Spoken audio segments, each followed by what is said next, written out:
Welcome back to the Dynasty Grind. First up, you're not allowed to judge me, okay? Like, my monitor's dead, so I'm going to be looking over here the entire time so I can see what's going on. I'm out of touch. I have no idea what's going on in the NFL because my schedule's got all mixed up. And, yeah, I look like I'm a mess. I get it, but you're not allowed to judge me because I would like it if you did not. I'd appreciate that. We get together every 9:30 Wednesday to talk about fantasy football, mostly, specifically from a dynasty perspective, but we do it from other angles as well. For about 3 hours at a time, or at least until we get tired or run out of questions, really. If you have any thoughts, questions, comments that you want to throw our way, drop them in whatever comment box, whatever streaming platform you're listening to us on, wherever it happens to be. I think we're going live to YouTube and Twitch. Yeah, my Twitch channel, and also Facebook. So whichever one of those has an interactive feature, feel free to use it so that we have something to talk about. The season is very much coming to a close. I still have a few finals going because 17 weeks now is fairly popular end deadline, but most of them are finished, and I'm excited to find out how you did or thoughts on the off-season. We have both Zach and Russ in the house today, so full house. Let's get to it. In a minute. I pushed the button. It's going to bring back commercial. Apparently that doesn't work.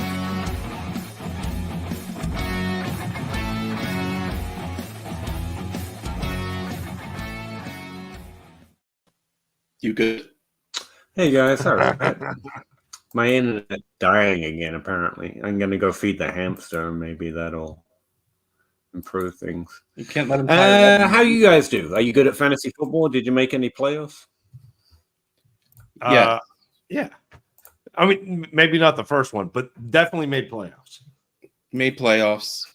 Oh, my God. So I want to outlaw Saturday football because I had two teams that had a bye week the previous week.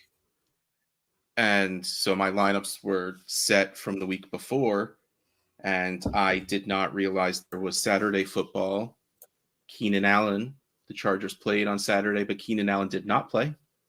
So I had two teams in the semifinals who were top two seeds have Keenan Allen in the lineup, both of which I would have won had I put almost any other player in. So, like, part of me is like, just let me get destroyed. Just let me get destroyed. Just let me get destroyed.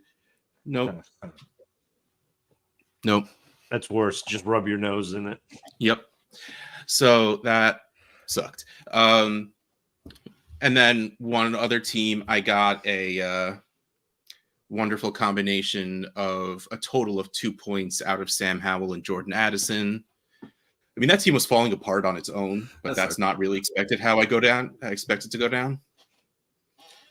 But I think I'm in 4 or 5 championships, so I'm still not bad, but I could have been. And of course, every one I lost was a Trade Addicts league. I'm in one Trade Addicts. Of course, yeah. I mean, I'm intentionally bottom of the loon Trade Addicts league I'm in, so, I can't comment. I would say I made one final. I hate the number of different platforms we've got. I forgot I was playing in a certain leagues, and I made the final as a wild card spot. I haven't set my lineup for the entire playoffs, and I've outscored every other team in the last 3 weeks.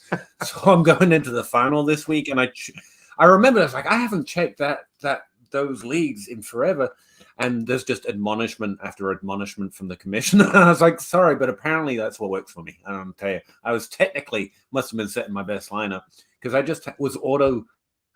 It had Justin Herbert and Pat Freiermuth, but I also had like T. Higgins and Mike Evans and those that have gone off over the last few weeks, and they've just been carrying me through the last. So I'll take it, but it felt bad. So that happened. I can get to a final without even setting my lineup, or maybe the team's better off without me setting a lineup. I hadn't thought about it that way. Maybe I'm the problem. I feel that. We call that Arthur Smith. Yeah. This time of year, I'm just tempted to only do best ball leagues, only best ball dynasty from now on, because I can never accidentally forget I am in a league. I think that might be the ticket. Yeah, I get fatigue awful quick into the season. Yeah, I've been solo MFL for years now. I had like 2 years ago, I had a work league that was on Sleeper, and I forgot about it most of the time. But it was just a work redraft. But like, yeah, no, 100% MFL. It's beautiful. I have my favorites bar up top. I have a folder for fantasy football. I just go down one by one, set my lineups. Don't have to worry about anything else. Ugh. I've said this for years. I think my favorite platform is Flea Flicker, but no one plays on it. No one I know plays on it. I was exclusive to MFL for years because that's where everyone I know plays. But my patrons talked me into a sleeper league because that's where they all play. And so I joined a few others because once I signed up on there, some other people asked. And I hate it. I've been forgetting sleeper all season. And MFL's good, but it's an inferior platform. It's a difficult. But yeah. Just another advertisement for Flea Flicker, who won't respond to me when I ask him to come advertise on my podcast or whatever, or even get involved on Twitter, maybe. But yeah, Zach, go okay for you? Yeah, I mean, I'm only in 5 leagues. I made the playoffs in 3, and I'm in a final, so 20% finals. Awesome. Yeah, I mean, whatever. I wasn't actually by accident testing you all, by the way. But my no. Sorry. By accident, I got in, and actually 2 of the leagues I'm actively tanking. Although one of the ones that I'm actively tanking, I made the playoffs because I don't know. So I don't know. So it was fine. I am in a championship in TA 11 against Rocky. Should be a tough one. I should have traded Ayuk to his competitor because I think I would just roll his competitor. But can I ask you, is it true in your leagues? Like most of my leagues, a lot of the best teams are built around the 23 class, whether it is trades around that class or because players are emerging from this class. Like it seems to be pretty important to the teams at the top of most of my leagues. I have Addison. I don't have very much. I traded away my 24 pick to Russ, and then I think I had like the 105 or 104, 105, and I took Addison, and that's. I mean, he's been good, but my team's built around the fact that Tyreek Hill is very fast. That's a solid universal truth. Bo Pond said, and he was in here at 1 p.m., by the way, and my best week of the season, Puka, Breece Hall, and Amon-Ra St. Brown did their thing. Amon-Ra's been carrying me in so many all for places. Nothing. Nothing. I lost because of Mari Cooper. Oh, no.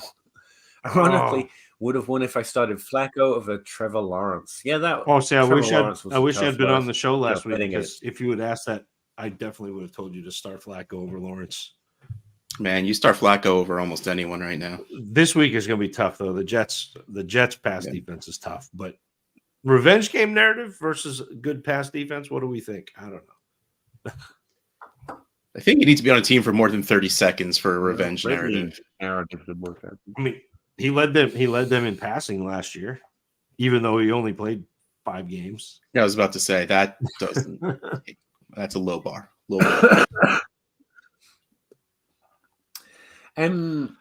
You and Addison on the Trade Addict show are going to be or were today, depending on when your schedule is, talking about buys this offseason. And I don't know. I'm not there yet. But I keep thinking wide receiver is going to feel so deep to people that I want to pummel that tier that we've actually been highlighting this offseason as well. The CeeDee Lamb, Jalen Waddle, Garrett Wilson, and that second tier of wide receivers. Like it's no deeper than it's ever been. And I think that tier of wide receivers might be where I try to push a lot of value. Outside of that, trying to fish running backs, I guess. But sorry, Bob Pons. There's just no accounting for Mari Cooper. There's first no in Dynasty for Mari. I mean, Sorry, that was a great line. It's true. What do you want? 12-team Superflex PPR, half-point tight end premium, start 10, 26-man roster, and 4-man taxi. I think I have to hold on to startable depth like McLaurin and Deontay. I have 4 fifths and 3 fifths. Those don't matter apart from pieces and, random shots. The question is, any minute now, what should I do with those late flyers? If I stick and pick, how do you generally decide who to cut for room come draft time? Me, Minshew, Browning, Huntley, Jalen Hall, Chase Brown, right? Schoonmaker, Heiner, AT, Rucker, and Pop. I actually have something of a formulaic answer to this. So does anyone have any other thoughts before I get into I will say first, you get your commissioner to change the rule that you expand rosters once the season ends to make room for draft picks, as opposed to making you drop players before the draft. I mean, you want people to make the most informed decision they can, so they load up their rosters and you cut it down in August. And since clearly that's not going to happen right now anyway, even if they agree to it, that's usually something you do in the future. You don't do it that year. Spend every second until the draft sending consolidating trade offers.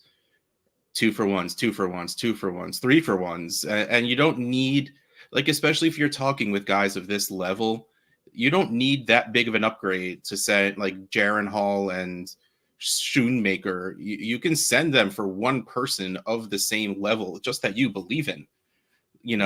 That's the real way to do it, is because you might as well get something out of it as opposed to just dropping. See if you can get 25 thirds or fourths or fifths, push it down the line so you could figure out what to do with it later. I'm all for not having to drop, but also who the hell's Hainer? Jake. Oh, is that the quarterback for the Saints that got suspended? Yeah, man. You don't have to did the photo or Jaren Hall or you don't have to even hold on to some of these guys, especially in a 26-man roster, I think is what you said it was. But even still, if you don't have to just drop for nothing, don't drop for nothing. Try and consolidate them into something better. And when you're starting to cut people, the 2 tight ends aren't ever going to be anything. Yeah. Like Schoonmaker and Ruckert. I'm sorry, Sal, but Ruckert. My guess is that A.T. Perry's not a thing. I love that he just randomly comes up with 10 fantasy points and it's one catch for 30. He had a touchdown. Yeah. It's happened multiple weeks. Demario Douglas, I'm at a point now, and I know this was Genji continuing to ask about Demario Douglas pop.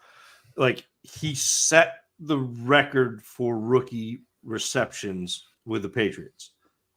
That's not nothing, but it's also not he's like a 5th flex or so, a 4th flex.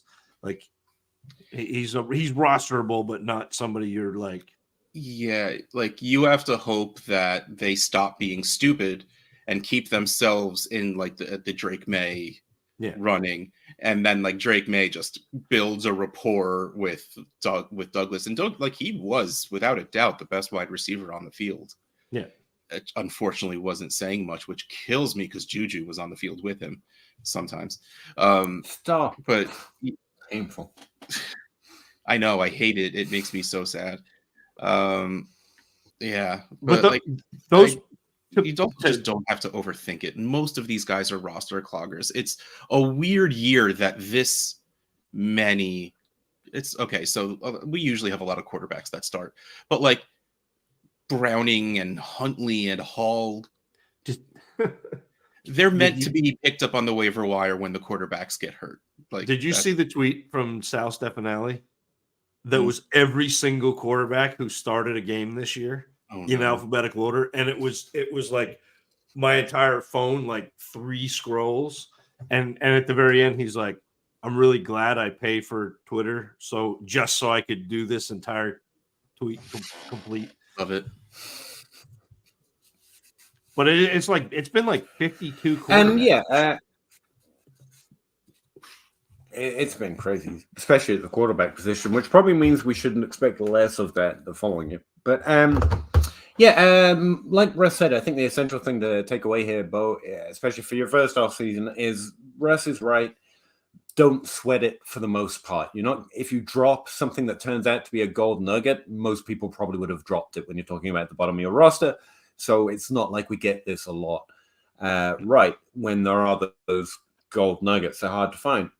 But there are things I found to be consistently true that I try to keep in mind when making these decisions quickly and with no sweat at all. You're not making a bad move if it turns out to be wrong, because there's really nothing that works out consistently here. As far as 4th and 5th round picks go, you're leaning running back, and occasionally if you see a tight end with a profile that you like. Now, there are exceptions, especially if someone falls with draft capital. You snag those in the 4th and 5th round, even at the wide receiver or the quarterback position. And it's a mistake I made several times this offseason when Puka was in the 4th round, but I wasn't a Puka guy, and so I avoided him. But that's a type of exception you can make. He had decent draft capital and enough touts that have enough talent, even if I was on the opposite side of it, that I probably should have taken that shot. So it's not like you don't make exceptions for particular draft fallers, draft capital fallers, or just profiles that you particularly like at the wide receiver position. But most of the time, if you're going to find value outside of the top 12 picks or top 8 picks, it's going to come at running back and it's going to come at tight end. And sometimes the tight end is delayed, which actually rolls me into this second part. When I'm making cut decisions, as you wrote a whole article at this point, tight end is actually much higher on the list of keeps than wide receiver. Running backs, you pretty much can keep holding running backs unless there's a really good reason not to, because running backs are the ones we know in season that more often come into some level of value or startability more often just as a position.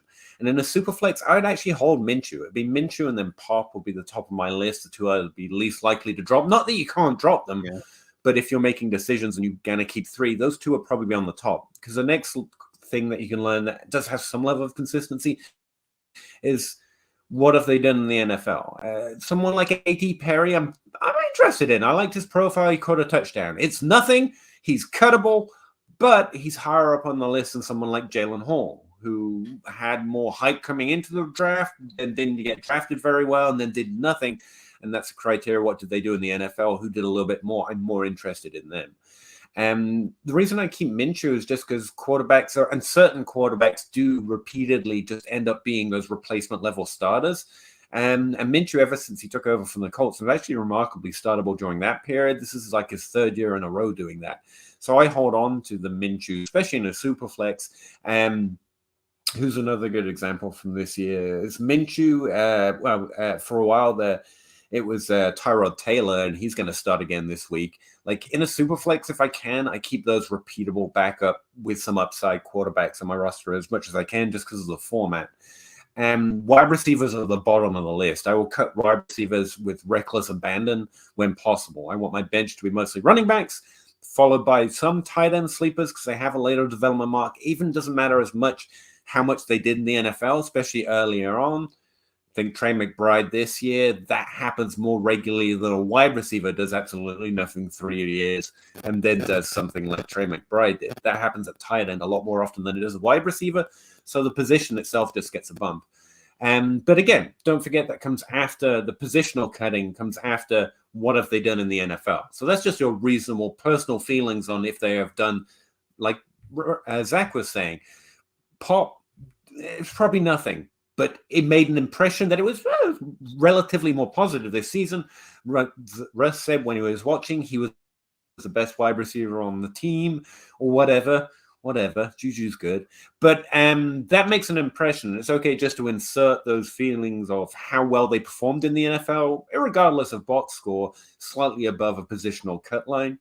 And those 3 steps usually cut my roster down more than I need, if nothing else. And that's the thought process I run through. And like Zach and Russ both said, Minshew and Pop, probably the 2 that are vaguely interesting keepers, and that gives you more than enough space to draft 4 rookies. After that, I would go positionally, but quarterback, tight end here. I'm not particularly interested in any of these. Actually, the Brown, and I think that's a running back. I would be more interested in keeping him over Shoemaker or Hayner or even maybe A.T. Perry, just because there's a better chance that he's startable for at least a game, or people think he's startable for a game because of injuries or something of the like in 2024. And so running backs kind of lead the priority list after you get past those kind of criteria. So that's how I'd go about it. And you can feel free to dismiss all of it. It's like Russ and Zach said, mostly you probably could have cut all these guys and not done yourself any favors. And before you try any of it, I think Russ's idea of try and consolidate, add some of those fourths and fifths to try and get a third. It's better than a fourth. Why not? Or even a third a year out, just so you're adding future value, and you're not just cutting for nothing. But most Dynasty players not going to find a lot of those trades, but it's worth trying as many as you can before you start making cut decisions. All right, that's it. Chris Featherstone was in the semifinals and down 12. He had Saquon to play, and I had Gus a bus. I decided to trade Burrow and Addison for Kyler and CMC to win and go to the championship. 12-team Superflex. Was it the right move? Absolutely. Trying to win is always the right move. Getting Kyler and CMC is normally the right move. I don't like losing Saquon at his value right now, but CMC's better. Always been better. Like, he's one of the few. Like, I'd be happy to consider it that. And Kyler's better, honestly, than Burrow for me, especially at value. So, yeah, I think this was an excellent move. Guys, what do you think? Yeah. I mean, it's not a bad trade even in a vacuum. Like, I think I would be on the Kyler CMC side, but being in the playoffs, being a trade to win your week to get you to the championship, to give you a 50-50 chance to win a championship, that is a great trade.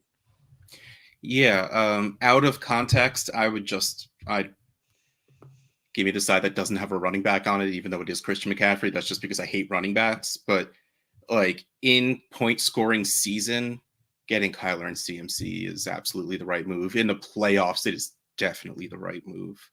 And CMC is going up against the Manders. Like, yeah, no, right move. Absolutely. Like you might be sad for a couple of seconds when you realize you don't have Burrow and Addison, but then you'll take all the dollar bills you won and just wipe the tears away.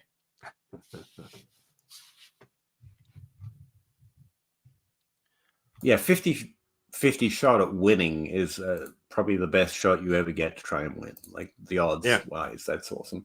I'm in a multi-copy. Genji, I almost called this one. Sorry, go ahead. I almost called this episode rookie season, but I'm not ready for rookie season yet, so it's still just not quite there yet. We need to let Zach get into watching more players before we say that, because he's the only one that could talk about it. I've only watched like 8 wide receivers, so it could be 8 wide receiver season right now. 8 wide receiver season. I started a Watcher League for the DLF trade show, and it's a 24-team 2 copy, and of course Addison runs the team, so we made the finals. And I messaged him. I couldn't stop myself from laughing. It took me forever to type, but I'm like, wouldn't it be awesome if we just traded for all the exact same players that he had? And like, we just went into the finals with the exact same team. It's another way of splitting the pot, right? You know, chances are you're going to have some overlap because you both made it to the end, right? Like, we have, I think, 2 players in common, and he has a couple of people that are obtainable and wouldn't destroy our team to go do it. And I message us, I'm like, can I do it? Can I do it? And he's like, that would be so funny. Well, exactly. He's like, that would probably be the funniest thing I've ever seen in fantasy football. No. Oh no! See, I would be like, yes. Come on, Addison, for the content. I mean, again, this guy doesn't have any players we would be sad to have on our team, you know. But it was just that's easily a viral TikTok right there, Addison. Come on, you know you're in. It's such a good idea. Stephen Campbell is now a YouTube member. Congrats, Steve. And thanks, I guess. Sorry, my internet's really lagging. No team trades until May. I don't like leagues that just shut it down. Like, it's hard not to keep people involved. It's got to be a typo. It's got to be team no trades until AM. So no trades until the morning. That's smart. You gotta get nice and rested and all that. Yes, So who was Greg also Dulcich took the year off, huh? he was. Yeah, I he was actually one of the traded tight for ends him on a that few team. spots earlier. Yeah, he's Denver, right? Right? Yeah.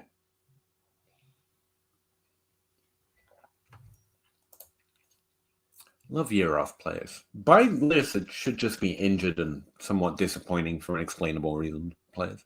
Mouthful of gold. Should we approach young running backs with Kyron and Rashad White exploding in year 2 after a slow rookie year? Good question. Again, it's something I've got like somewhat of a process to establish an understanding, so I get all narrative-y. I'm going to try not to, but guys, you got better thoughts. Like, you watch Kyron. Is he actually as good as his rookie profile said? Or Rashad White, who you were somewhat down on, but he did carry the volume as we expected he might eventually. Slow start, but eventually he got there. I mean, those guys were both top 6 running backs in that class. I'd have to go back and look to see where White was. But like off my initial evaluation, I had Kyron Williams at like 2, maybe. Yeah, we loved Kyron, and just it was really slow hot. 40 Yeah, that ruined everything. He had a bad 40 time. He had a bad 40 time, and his draft stock fell. That dropped his draft stock, I think. Yeah. But like to me, which meant I scooped him up a lot. Yeah. To me, players like and then cut him long before this season. By the way, to be clear, players like White and Kyron Williams, especially given the down year that should happen with the 24 rookie class and the running backs, like there may not. Let me rephrase. There probably won't be a first-round running back in 2024. There isn't anybody that some of my most trusted Devy analysts feel has a first-round grade coming out in 2024, which means that Kyron Williams, Rashad White, having their backfields and performing well this year probably maintain. And if you're talking about those two specifically, like, yes, I expect them to continue to play well, at least for the next year. Running back is pretty interchangeable. It's the next man up. It's the one position where you can kind of see the backup coming in and performing. And so with young running backs, specifically Kyron and Rashad White, you're hanging on to them. You're playing them like they're starting running backs until they're not. With these other backs, like go back and look at rookie evaluations from this past year and see who the rookies are who didn't do what we expected or what some of the draft nicks expected. So players like Roschon Johnson, who's been fine but hasn't taken over like some people felt that he could, and I think he's capable of taking over a backfield. That type of player, and go find those rookie evaluations and add those players who haven't hit yet to the back end of your roster, because that's how you should be playing anyway with running backs. It's really funny. Yeah, I was going to say there's a whole career. The first thing Peter said was, I have this thing, but I don't like it because it's all narrative based. With me, that's what it is. These guys walked into the situations that made them what they were. You know, we saw Rashad White do it a little towards the end of the season when Fournette was hurt or just started to fade away. So we saw him coming in and we saw them not replace him. It was obvious that Rashad White would have the opportunity to do this. And we saw that he somewhat has the ability to do it. And, you know, there are some people that were like Travis May apparently loved Rashad White. So like, it's not that he was ever bad. Like, and again, me he was and JJ Zacharias in this offseason talked about being a top 12 breakout. Yeah. And the same thing with not Kyron, just us two, but I like putting us in the same sentence. Yeah, like I had a lot of Kyron shares because I was hoping he would just become the receiving back on the team. And then all of a sudden, there's just literally no other running backs on the team. It's like, all right, well, I guess Kyron's the guy now. And of course, I didn't see him fully being a workhorse back and doing all this with it, but I was prepared for some sort of outcome. Like, it literally is, to me, just plain old narrative on this one. Because with running back, that's all you can have. Never forget that DeAndre Swift got 1 touch week 1. And the only reason he played week 2 was because Gainwell got hurt. And look what happened. The coaches decided to give him the opportunity, and he did something with it. So that's what you chase with running backs. You chase the opportunities. And when it comes to crowded backfields, I know like JJ Zacharyson has a thing, how to find the right player in the crowded backfields. And I'm not a fan of like taking both and just, hoping you get, you're just keeping the right one, because usually there never is a right one. That's why I'm more of like a plant flagger, and I'll just pick one and hope I'm right. Well, that's a lie. Pick one and hope I get lucky. But like that's all it is to me. That's all this is with Kyron and Rachaad White and any running back in general. It just comes down to the opportunity.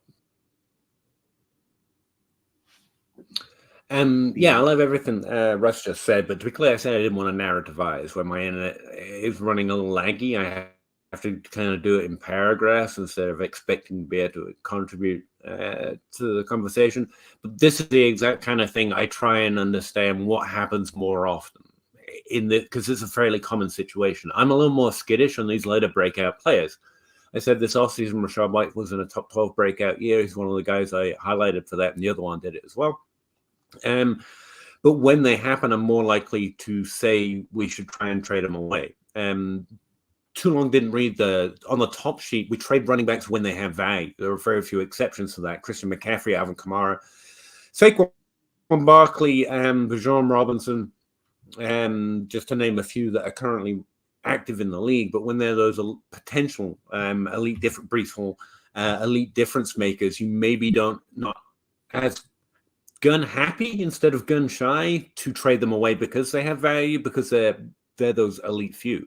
Same as the wide receiver position. But in general, these guys have accrued value. So if I can trade for that value, I will, because they're running backs. But my experience playing Dynasty, despite the things that sound smart, because saying to trade away these later breakout running backs is going to sound great in a year, because they're more likely, like Russ said, they're opportunity based, and there's always a revolving door at running back.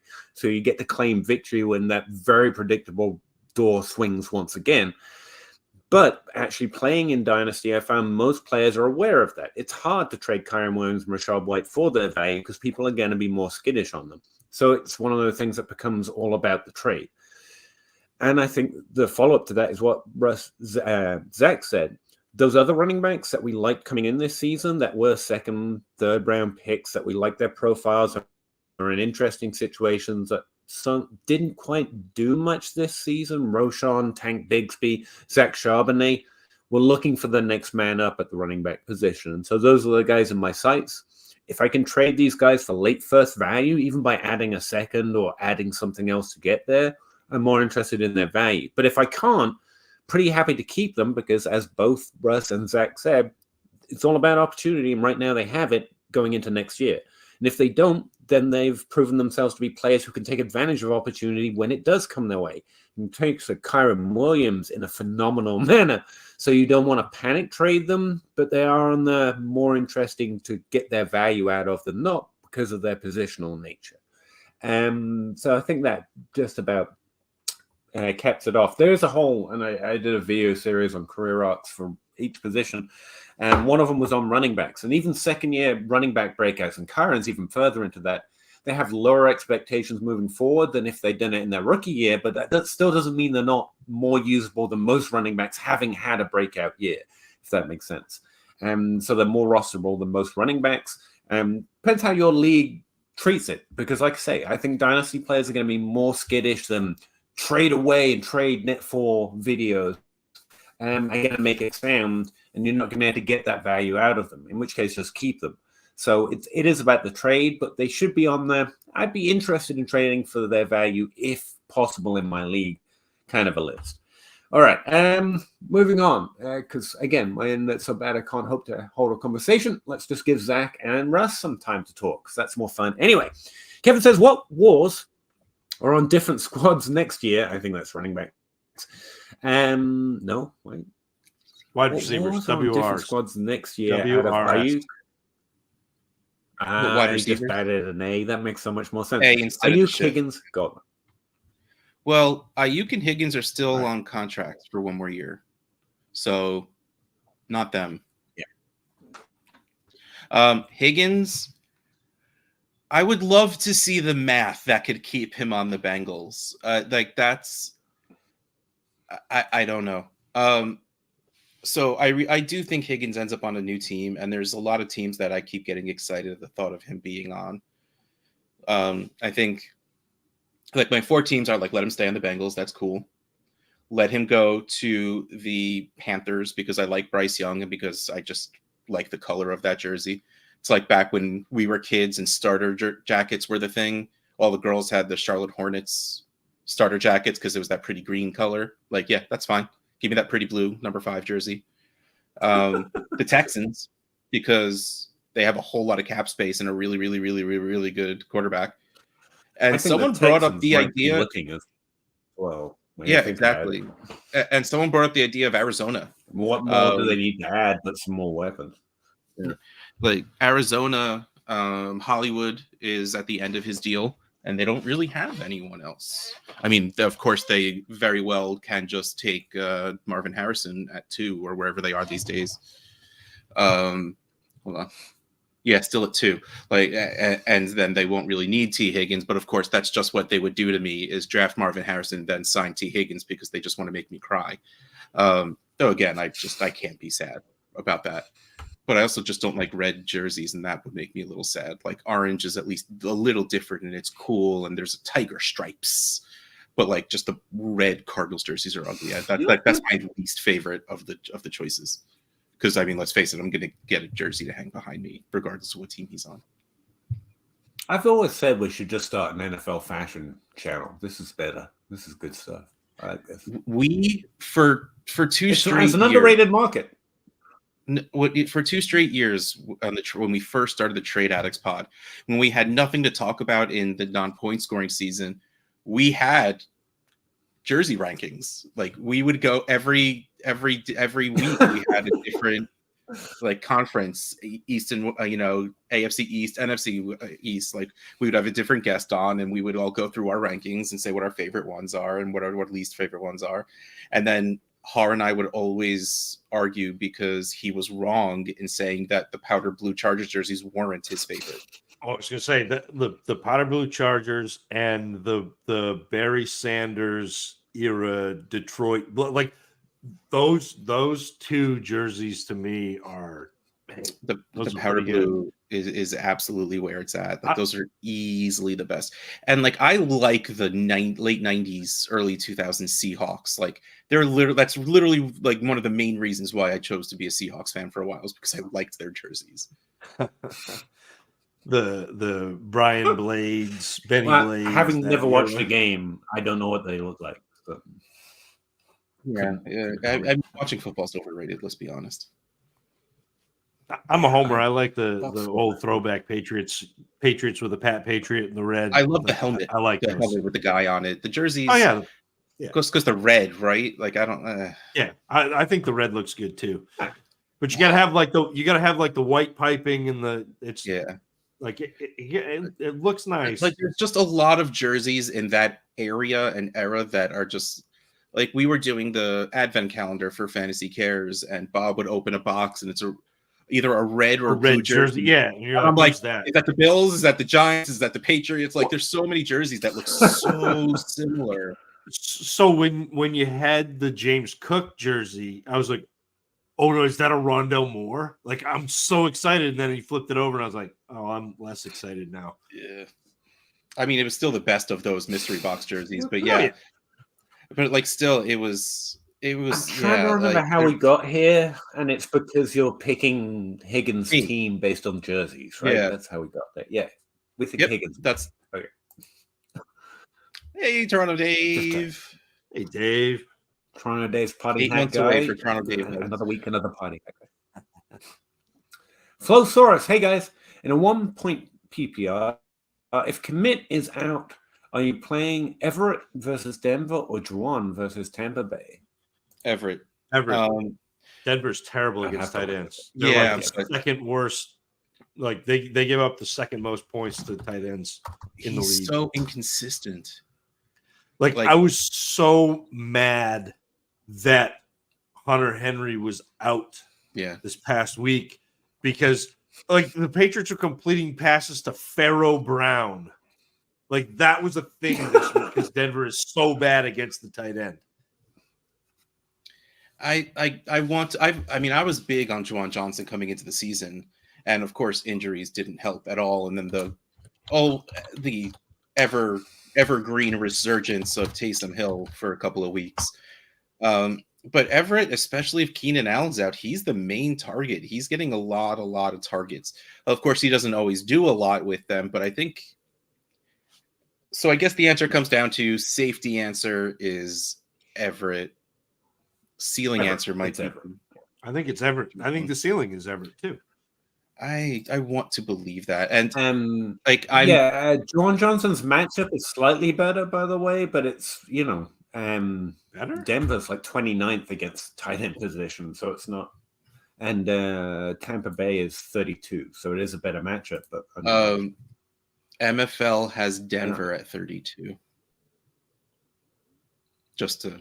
But they literally just do fantasy points against them. I'm talking right? Yeah. No, like there's smarter ways to find the number, but MFL literally just does fantasy points against. But that also does make me happy because losing Hawkinson in 12 Olympians, my backup tight end is Gerald Everett. I saw that. I know. You did. And I still can't do it. If Kelsey was scoring like Kelsey, I would be much more willing to send Hawkinson for Kelsey right now, but he's not. And I'm in the championship week starting Parker Washington as a wide receiver. So I'm just trying to like upgrade my wide receiver, and that's Steph Diggs. Like I didn't think Steph Diggs would be one of the down parts of my team. Mm-hmm. But I have Amari Cooper, so I'll be fine. I traded for Stephon Diggs on a team where I'm trying to win like halfway through the season, and he hasn't had a good game since. I think it's my fault. It's your fault. Like, legitimately. The minute I traded for him, he hasn't put up over 10 points since. That hasn't worked out so well. Because my monitor's broken, I explained. No, he typed that when you were explaining it. That's on purpose. Sure. Bo Palms. I could see KJ Osborne on a new team. Probably. Who cares, though, really, when you think about it? He'll probably just be there. He has flashes. I'm holding him. He's the kind of depth wide receiver I either want to tear up. I'm actually a little more willing to cut than most, but sure, if you don't have to.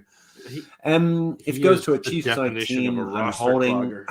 Yep, that's the real answer on KJ. The only reason I'd agree with this is if you're holding him so someone else gets excited when he goes to the Chiefs, and then you can trade him to that person. Like, don't be the person getting excited. Yeah. Like, he's fine. I'm not insulting the player so much as a fantasy asset or likely upside of that fantasy asset. But that's cool. Brian, redraft question. Then we won't answer it. So only 3 lead running backs have not scored 12 points against the Chiefs in half-point PPR this season. Am I really about to start? He had a good week last week, didn't he? CH over Derrick Henry? I hope not. Who busted 2 weeks ago against Houston. I think it's Henry, but I get the rhythm. Yeah. The only reason is that. Wait, hold on. Only 3 lead running backs have not scored 12 points against the Chiefs, but CEH is on the Chiefs. I feel like he probably meant for the Chiefs this year, but I could be wrong. Like that's the thing. Like if Pacheco is out, maybe it's a thing, but like, man. Well, Pacheco has a Henry had a bad game, but you don't bet against Henry in December. Yeah. For me, the answer, because it is a playoffs, it's a 1 week event, and it's a redraft question as well, so you don't even have to worry about that. And the question for me is always, how would you rather lose, starting CEH or starting Derrick Henry? And it might be a different answer for different people. I would rather lose starting Derrick Henry than lose starting Clyde Edwards-Helaire. I'm just going to start Henry. That's what projections say as well. But hey, Brian, you watch. You've got you're putting in your own research. If you would rather lose because you really do think that Clyde Edwards-Helaire should do better, then you start Clyde Edwards-Helaire, to be clear. But that's a question I would ask myself. For me, if you're asking my answer, I would start Derrick Henry. Yeah. And I just realized the reason he brought up Derrick Henry busting against Houston. They're playing him again. Playing him again. That wasn't just Derrick Henry. That entire offense was trash. Like they saw Stroud wasn't playing, and then they played down to their competition. Like it was bad. I don't think that will happen again. And Henry still got 16 carries in that. Like, he got the work. Didn't do anything with it. Like it was like 16 carries for 9 yards, I think. Yeah, and four receptions. Like, I still would be hard pressed to go. Against Derrick Henry. Except for remember that time. It's just how would you rather lose? And then you zone catch, and then CEH high pointed over some guy the next play. So maybe we do start CEH. I guess you could ask it the other way. How would you rather win? But I'm not a positive fella, Brian. But that's honestly, that's the way to answer this question because no one knows the future. I have tendencies based on my own experience, and we could argue about the predictability of volume, but that's just what projections are telling you. Projections are telling you that Derrick Henry is the better start when all information is taken into account. We're just going to trust that. But it is your team, and you have gotten things right when the industry gets things wrong. So ask yourself that question. And if you come out with a different answer, that's perfectly fine. And if it works out, great. If it doesn't, you still made the best decision because you thought about it and you know why you made that decision, right? And that would be fine because no one knows the future. Gavin Ferguson, Russell Wilson, 2024 Atlanta Falcons quarterback.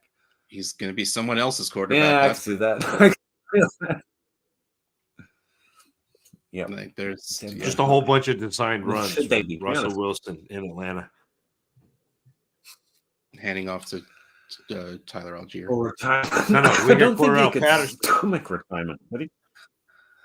No, he's self-image when A, young, and B seems like the guy that needs his routine. Yeah, they seem like they're willing to do something. It's only 30-something, by the way. It doesn't. Yeah, so if they cut him before March or trade him, that's why they're not playing him right now. So the way that contract is structured, if he got hurt, it's fully guaranteed. But if they cut him or trade him before March, they're moving on. Doesn't get hurt, then it's not the next year is guaranteed, but everything after that is non-guaranteed. So like whatever next year says to me they're definitely going to try and move on.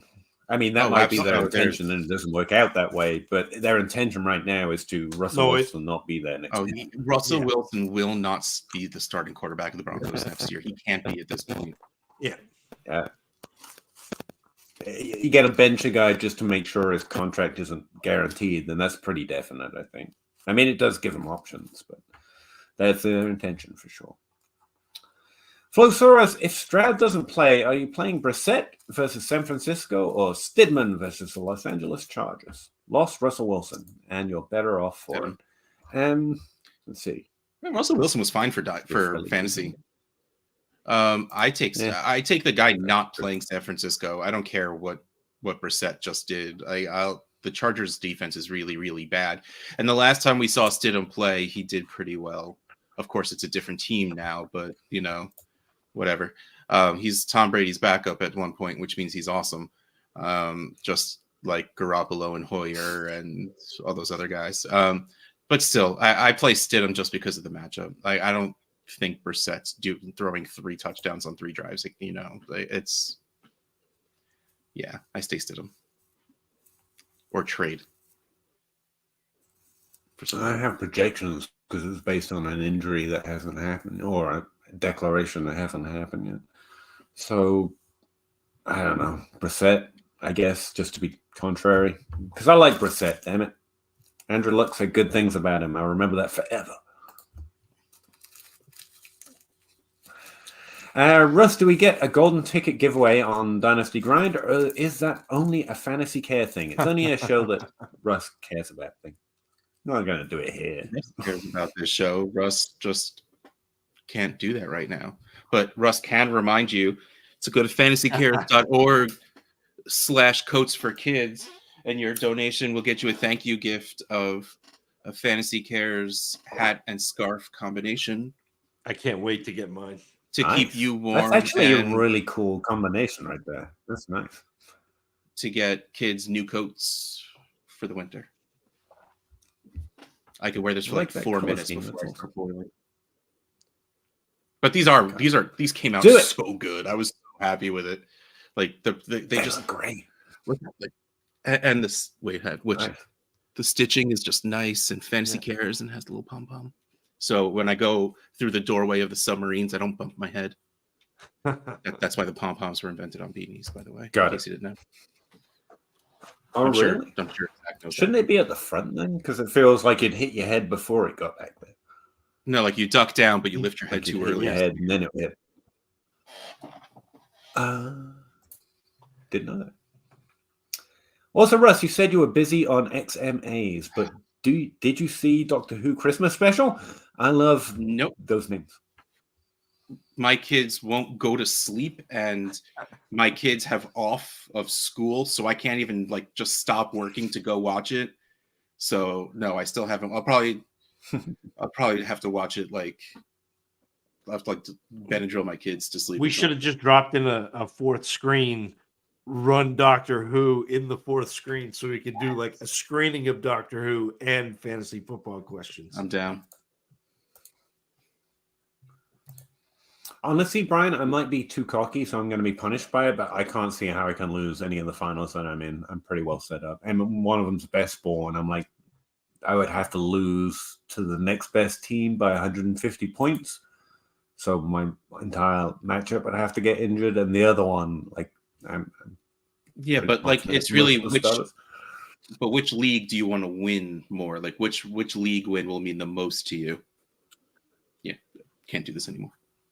That best ball one, it pays more, I guess. No, yeah, I'm not in the DLF final, and I'm not in the Trade Addicts final, which would be the two that would carry some. I don't really have a home league or a main league, so You could have both a home league and a main league if you wanted to come to Maine to be in the home league next year. It's a live draft. that is a good reason to move to Maine next year. I do like Or Maine. everybody just moved to New That's it. Jersey. I'm moving here. So how about you guys? Have you got a main league or one that you care about more? I'm in the Trade Addicts 3 final, and that would just make my heart glow to win that league. Any trade, I just want to win Trade Addicts leagues because we are in year 5, I want to say, of the Trade Addicts leagues. There were 4 the first year, and then 5, 6, and 7, and then 1 a year after that. So I'm not doing the math to see how many leagues there have been over the years, but it's a lot. I've won one of them once. So I just want to win as many Trade Addicts leagues as humanly possible. So that's the one that will mean the most to me. But also because, like I said, I think I'm in 4 finals. I won 2 of them last year also. And Zach's in both of them. So, yeah. Yeah, I didn't. I'm only in 1 final, so it's that final. But like in terms of leagues that are the most, that would be fun. I want to trade for Brock Purdy. Start Brock Purdy as my just to saying you can't win a championship with Brock Purdy. I did it. But so like that one is the only championship that I have. But like in terms of leagues, like I have a home league. Like we do an in-person rookie draft every year. We do a trade day, in the middle of the season where we all get together, although we didn't do it this year because life kind of happened. But like normally we do a trade day where like we get together and like just hang out and watch games and like physically are in the same place and trade. And so that one is a lot of fun. The loser buys the pizza for the draft the next year. Love it. We actually have a pizza bracket. So even if you're the worst team, if you can manage not to lose twice in the playoffs of the pizza bracket, you can still get out of, but whoever loses the pizza bracket buys the pizza. Like that. That's just a really fun league. And like I said, a live draft. So that's my favorite league. I think honestly, like TA, like I've been wanting to be in a trade addicts league forever. And so like to be able to be in the finals of my first one is kind of fun too. And that's a tough league. It was pretty easy for me to get the 101. My Nickelodeon theme league. Jacob Brickroad, Clutch Fantasy is actually second place. Gerald Parker, third place. I've even got Metric Scout in that league, although he's pretty low. And John Dabari, I'm about to kick all their asses this week. It's a Week 17 final, and that'll feel pretty good because all of Sal Lito's in this league. They're all pretty good players, and I'm about to win it. That'll feel. It's also on the back of a 3-year rebuild where I got crushed year one because I drafted Andrew Luck. And so I'm like, yeah, but I like seeing him squirm. So hopefully, I'm just joking. But yeah, I guess I've got to pick one. I'm pretty happy to win that one. Tough competition makes a good league. Yeah. Or at least fun competition. Genji. Sleeker mock startups are better there. If you say so. I was going to say my favorite platform to play on was the one, probably because I started there, ESPN. I love the sound effect. If nothing else, I really enjoy the ESPN platform, but they don't do Dynasty, at least not in a good way. So I haven't played that in years. But I did enjoy their draft room and stuff. Sleeper just sucks. I'm sorry, Sleeper. You're trying, and I like seeing a new, newly created platform that's actually trying to take advantage of the stuff we can do now. But I can't figure it out. I can't figure out where the playoffs are. I never know the brackets unless the commissioner sets it to where that shows up first. It seems impossible to figure out. It's designed to be used by a phone, and I want to do it on my PC. I don't want to use my phone, so I don't like it. It's that simple. That's why I'm a PC player. I'm not a. If you use your phone, I sit on my computer all day. I get it. But, yep. I mean, for fantasy football at least, because I want to be able to spread the information out and look at it.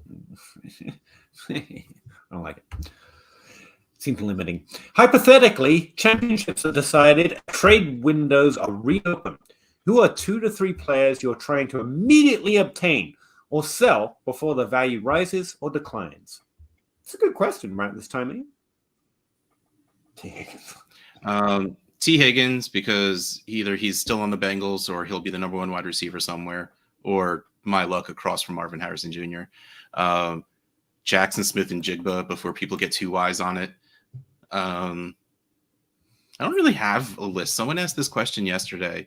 Someone asked this question. I don't get. I have to admit. Yesterday, and I didn't have a good answer either. I probably said those same 2 names, honestly. And I still don't have any really good, like, I'm going to go try and get this guy. Like, I remember last year, it was a lot of lower tiered wide receivers. Like, I want to scoop up Wan'Dale Robinson everywhere just because, like, he had that when he was healthy, he was doing it, with the volume and just, but I don't really have anyone that I'm all in on right now at that low of a level. So I don't really know. I don't have a good answer for this right now. No, I mean, I think for me, it was on Martin Brown, Kittle. A great answer. And to me, Devontae Smith is another. I think he gets, even though he's been great, I think he gets undersold a little bit too. He was better last year than he was this year. And anytime you don't do as well as you did last year, people think you're bad. But like, I can't really say that because I probably have him on close to 50% of my teams already. So. And I mean, that's the same thing with like Is it Waddle gonna and Garrett be a Wilson. Jamar Chase window? Waddle. I got sent an offer. Like, the bad offers I've been getting for Jalen Waddle have been, most recently, someone sent me on a team that I'm going into my TA3 team. Someone sent me Derrick Henry and Joe Mixon for Jalen Waddle. Ugh.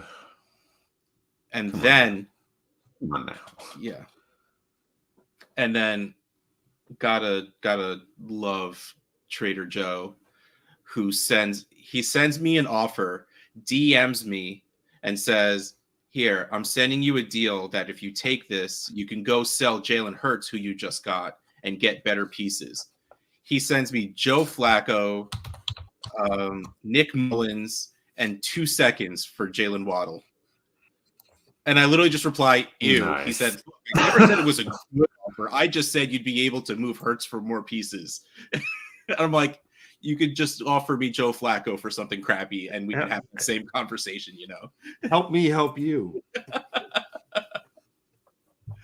I actually have a table that sorts my ranks versus the average and also versus DLF that answers these questions for me. But our rankings engine's been down for a little while, so I haven't been able to update it. At a guess, I think Jalen Waddle's still going to be on it. Maybe Kyler Murray if people are disappointed. Higgins is a good one, but after his last 2 weeks, I'm not sure he's going to get there. I think Saquon Barkley might sneak into that category because Giants been disappointing. He's one of those few running backs. Bijan Robinson and Chase, I'm going to look at pretty hard because Chase has been disappointing. But he's Jamar Chase. And Bijan Robinson hasn't been everything to everyone. Like, I really thought he could and would be. Like we said this offseason, I thought he was going to reinvigorate people on the running back position. I don't think he did that. But I think he could. Like the same way Breece Hall paid off targeting him this offseason. Worked out pretty well. So it depends how low or how the market, as it were, or my league mates feel. But those are some other names. I have to run that table before I know for sure. Ezekiel Elliott, league winner. Oh, do you remember, like 4 weeks ago, we had somebody in here asking if they should trade a third for Ezekiel Elliott? And we were like, ew. Yeah, I remember. No. Not all of us were like, ew. I was more it's like, fine. But it wasn't the guy I was looking for. Yeah. Ramondre Stevenson was out. Now he's on IR. Yeah, I was like, sure, why not? It's a third. Zeke will have the ball. I'm not. It's really funny that trade where I got Jalen Hurts in TA3. I also got Zeke Elliott, though I'm not going to be starting him. Yeah. Philip J. Fry from Futurama, I assume. No PPR, tight end premium, Superflex, start 9, 4 QB, 4 QB. 4 points per touchdown for QB, surely. Not start 4. This is the team. He has 103 and all his other picks for the next 2 years. Currently in finals. What off-season moves do you suggest for this team? Looking over, you're really strong everywhere. That's why you're in the finals. And so just concentrate on winning the final, to be honest with you. And I'm worried about the off-season and the off-season. However, some of your back-end wide receivers are getting a little old. Can maybe look to move them for more value moving forward. Best guess. But outside of that, you're pretty happy to sit. So my advice would be, when you're putting up your shelf to hold the championship trophy, use anchors. So you're not necessarily, it's because you don't want the screws to pull out of the drywall. You also, like, if you get a good stud finder, kind of line things up. They should be 60 on center. Yeah. Can't be sitting there a while. That would be my advice. The only other thing that I would say is, if you can get back into the 24 draft with your 25 first round pick and a piece, I would probably do that. I'd also be looking to No, I think that in this format, with it being super flex, there are at least 3, maybe 4 quarterbacks that are going to be fairly highly drafted. I am 8 wide receivers deep right now. Emeka Ibuka, who I thought was going to be the second wide receiver, is currently 8th. So, like, this class is ridiculous. Like, I am really excited about the wide receiver group in this class. And so if you can make a move to get back in with your 25 pick into this 24 class, it looks like the quarterback class in 25 is going to be a little thin. There are going to be a couple high-end wide receivers and maybe a couple running backs, but the overall class is going to be a lot thinner. And this class, like I said, has got at least 3 quarterbacks, maybe 4. It's got 6 or 7 or 8 wide receivers that I'm interested in. It's got Brock Bowers, who is what people wanted Kyle Pitts to be. And so, like, this is a really good class to be in the first round multiple times with. He already has a 103 as well, so I really like that direction. The only weakness on this team, your QB2, I'd rather Kyler was a QB2 and we somehow turn Fields into Allen, Mahomes, Herbert. That's about it. That's about the list. But that's just pie in the sky stuff because Zach's direction is probably a better one to go in. Try and get another 24 mid to high first.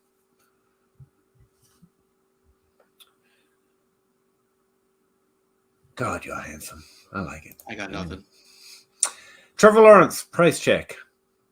Probably too low right now if you're trying to trade away. Probably a good time to send an offer on one of those second tier guys. He could enter that Dak Prescott window where I don't think he should have played this week. He's fine.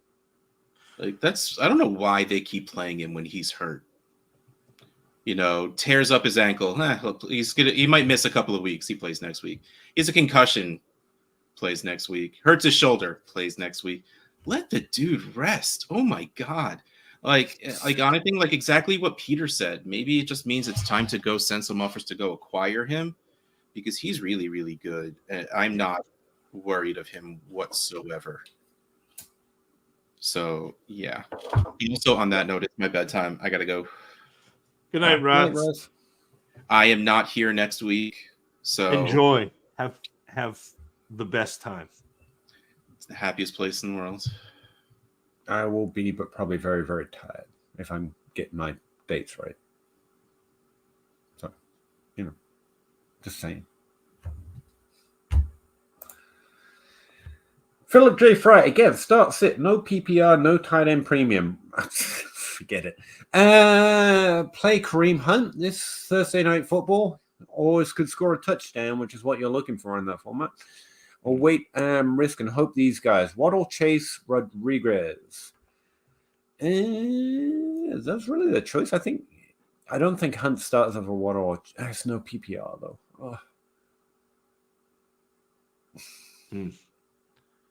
I think I play Chase or Waddle though. Still, I would say I think I would risk it, but there's no guarantee that they play. Like they may not play. True. Like, Waddle got banged up. Chase has been injured. Like. True. I think I hope to start one of those. Yeah, I'm with you on that. I'm not going to bank on Kareem Hunt. Because with your format, it kind of makes more sense. But yeah, you're just hoping that red zone roll pays off into a touchdown. Just take one of those two. Hope one of them starts. J-Dub, 1 QB. Would you send the 102, JMO, and Christian Watson for Hill? Tyreek Hill? Or just go with Nabbers at 2?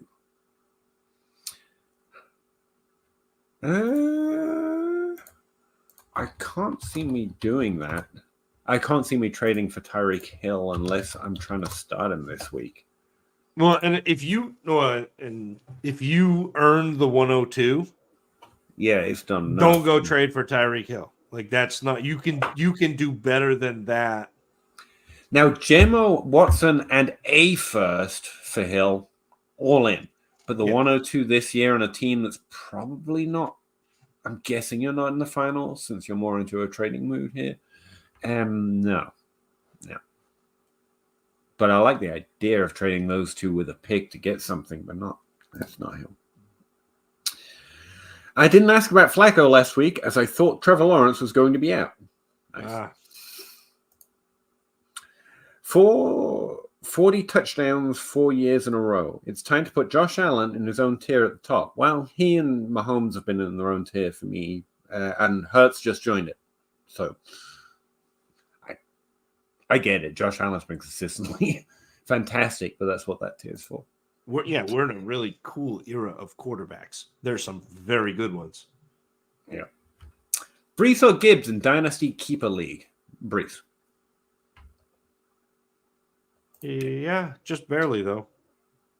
Yeah, fair. Gavin Ferguson, any reason why Stroud shouldn't be in the Mahomes, Herbert, Burrow tier? Well, just point of order, Mahomes is in a separate tier, but Stroud should be in the Herbert, Burrow tier, yes. Yeah. Like I said, I've got a 3-player tier at the top, and it's very difficult to touch it. But Stroud is right there with the rest of it. Like, I want him in there, and I want early as possible just to get an edge on anyone else. Like, yeah, this has been a spectacular rookie debut. Stephen White is 104 Deshaun and a 25 first, a reasonable offer for Josh Allen. It's a reasonable offer. I would reject it. Yeah, I wouldn't. I don't think that gets accepted. I think Deshaun Watson is cooked. Yeah. So, like, yeah. he probably holds the least value out of those 3 pieces. I'd be less concerned, but it's not like he's not a player teams might be looking to distance themselves from if the play isn't elite. Like, there's baggage there, you know. Andrew Carlson, long-term prospect for Jake Browning, Sam Howell, below Gardner Minshew. Like, I don't think he's been as impressive as Minshew was when he came in to do a similar thing. And so he falls way down below that tier. Sam Howell's a little more interesting. There's a lot of team decisions that I have no insight on. But I think the team's been less happy than fantasy owners have been with Sam Howell. And we know he's got issues on his profile that persistently are a concern. So I'm getting a little skittish on him. Yeah. He has been benched this week, Peter. That's what I mean. Yeah, Jacoby Brissett's playing. So, like, those 2 guys are, in my mind, backup quarterbacks. I would have Howell above Browning, to be clear. Yeah, but they're both backup quarterbacks who, when they play, will put up fantasy points, but they're not going to be long-term solutions for an NFL team. Howell's destined for the Minshew role on Superflex rosters. You know, Browning's just a name, and a fair play to him to step into the NFL, to be able to play in the NFL at quarterback is pretty impressive, even if it's only for a game or 2. It's phenomenal, but we're grading on a curve, and it's a really steep curve in the NFL. And I don't know. Jazz Fresh, welcome back. She lost the semifinals. Sat Derrick Henry for Garrett Wilson matchup versus Commanders. Went against starting wide receivers with bad QBs. Overthought it. P.S. I hate Waddle. Yeah, Waddle can really. He can burn you. That's okay, though. You know why you made the decision. You feel like now you overthought it, but at the time, you just put a process on it. I don't think the process was terrible. You tried to play matchups. We know they can be skittish. Just add it to the list of past experience that you get to draw upon for the next one, right? Maybe you'll lean running back when it's a Derrick Henry level running back next time. But I don't think it was a terrible decision. We don't know the future, and you had a process in mind, you know? Personally, that's what I'd say to you. Did someone mention Pop Douglas? No, never happened. You say Pop Douglas 3 times and Genji appears. I set Flowers because he did nothing like Henry. Flowers has got that volume, man. He's an interesting offseason, but I know I can stand to buy any more Baltimore receivers outside of Andrews, obviously, but again, he's a tempting fella. Considering I just lost TJ Hawkinson, was hoping my tight ends would hit over Logan Thomas. Yeah. Wide receiver 49 and keep trade cut, by the way, Pop Douglas. That's about right. And also, you know, he's rosterable. He's rosterable in Dynasty, but 56 on trade count. I don't need to know all the ranks. Thank you very much, Kenji. Traylon Burks and Jody Smith. I can't tell the difference. Jonas Smith might be startable every now and again, positionally. It hurts to say it. Why do you keep making me say these things? I love his little epitaph, by the way, Genji League winner. Like, I did that. So, I'm a league winner. Marvin Mims breakout coming these 2 weeks and a good QB. He's on my strong if there's ever interest sell list at this point. It's been a rough introduction for Marvin Mims. A profile I did like coming in. He still might have Josh Reynolds like usability at some point later into his career, but it's been rough. But then again, you can blame a lot on Russell Wilson, so why not this? Stephen White, I have the 101, the 103, the 109, the 111, toying with grabbing both wide receivers with the first 2 picks. Do I have a QB need? Do I have a QB need? I have Kyler currently. If it's a super flex, it's never a need, but yeah, 2 QBs is ideal. Thoughts? I do have 4 firsts in 25 at the moment, and not close to competing. If it's a 1 QB, to be real clear, you never need a quarterback, and since you have one great one, you have an excess of quarterbacks. If it's a super flex, yeah, I think you should still keep pummeling quarterback as much as you can. Yeah. I always like Steven's profile picture, by the way. Like, it's just makes me smile. It's naturally. It's the exactly what you said. If it's a super flex, that 101 is probably a quarterback. Like, again, I haven't fully fleshed out my rookie work yet, but it's probably a quarterback. It's probably going to be Caleb Williams. And you're going to get a wide receiver at the 103. You may even end up with the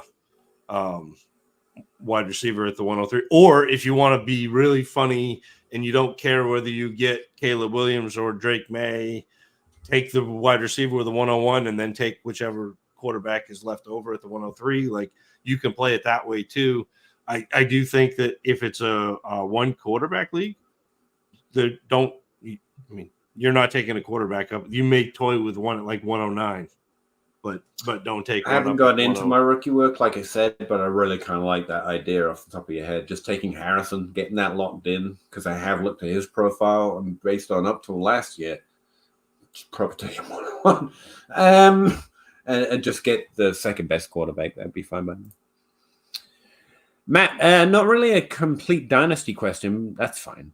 But help will be appreciated in a Keep 13 league. It's pretty much dynasty.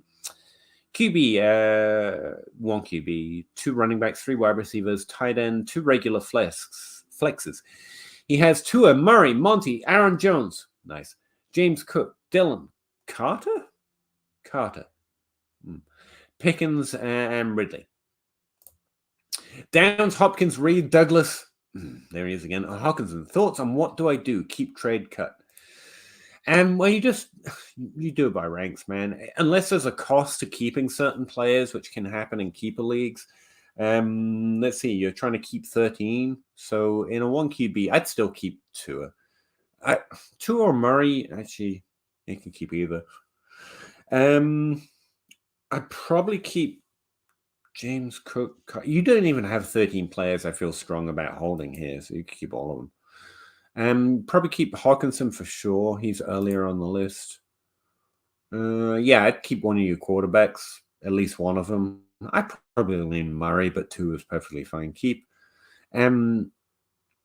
Pickens next. And then your running backs, man. I would drop Carter and probably Ridley over some of those running backs right now. Keep Downs, keep Reed, keep... I tell you what, looking at your team, the best thing I can say, because I don't even think there are 13 players listed here, so you can keep all of them. You need to tier some up to make them really good keepers, because that's the thing about a keeper league. You just want to keep, I think you keep tearing up until all of your keepers are more rock solid, because you're trying to build a more substantial lineup. So Reed, Hopkins to some teams, Downs to some teams, Pop Douglas if Genji's in the league. Keep Hawkinson, keep both your quarterbacks and keep your running backs, and try to do what you can to mush some of these wide receivers into a higher tier. That would be my thought.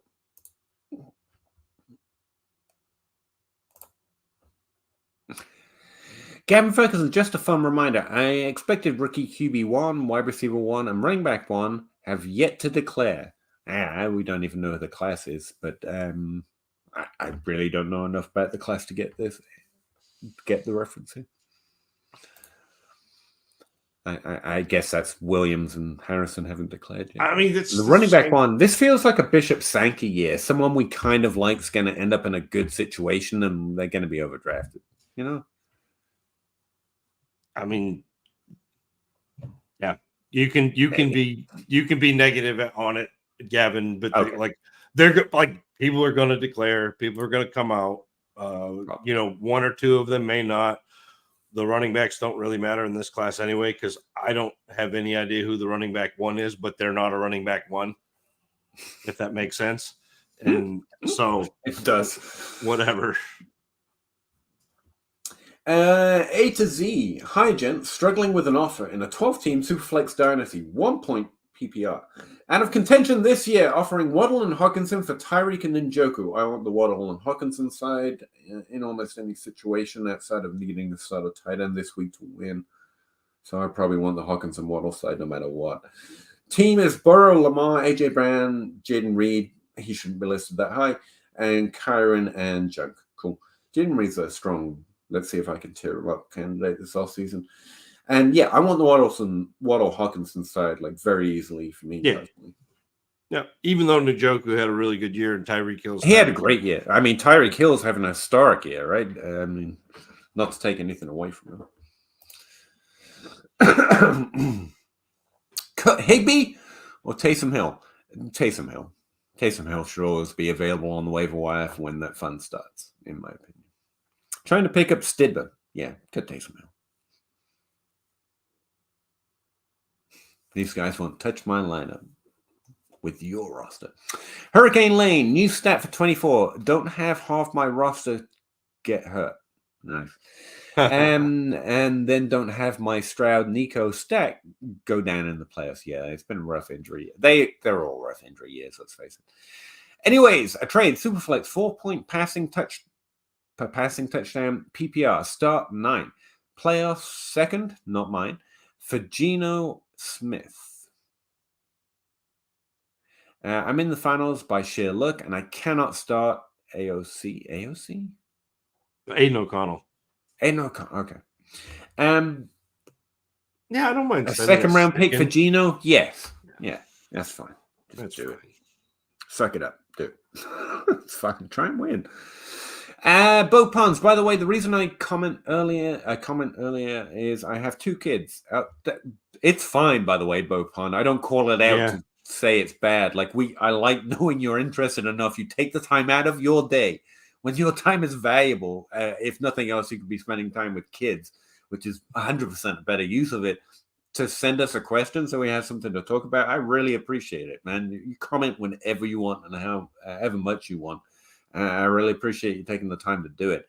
It's a 50-50 shot if I can watch live tonight. And that's perfectly fine as well. We just appreciate you being around whenever you can be, man. Truly. Gavin Ferguson, nervous about Sam Fran pulling starters, always concerned, or lessening their loads, especially if they get a lead. Wrapped up home field advantage and bye. Purdy could have went back in versus Baltimore, and then Shanahan said, nah. Yeah, it's a real concern, and there's no real way to weight it for you, honestly, Gavin. You're just going to have to make the best bet. What I would say is if they do try and pull that kind of move, they're probably going to roll them out to start with, and they're probably going to want a pretty safe lead before they start pulling players, which means there are probably points scored before that point, if it helps moderate it for you, or make you feel a little bit more confident. But yeah, honestly, I'm not on the coaching staff, and even the coaching staff don't know probably until they're in the game. They're like, let's just keep that guy safe. I'm still starting CMC. Nothing can stop me, and Debo. Hey, Kent. Nice to see you. Watching Likely and Lamar getting stopped at the 1-yard line was brutal. Yeah, that last minute.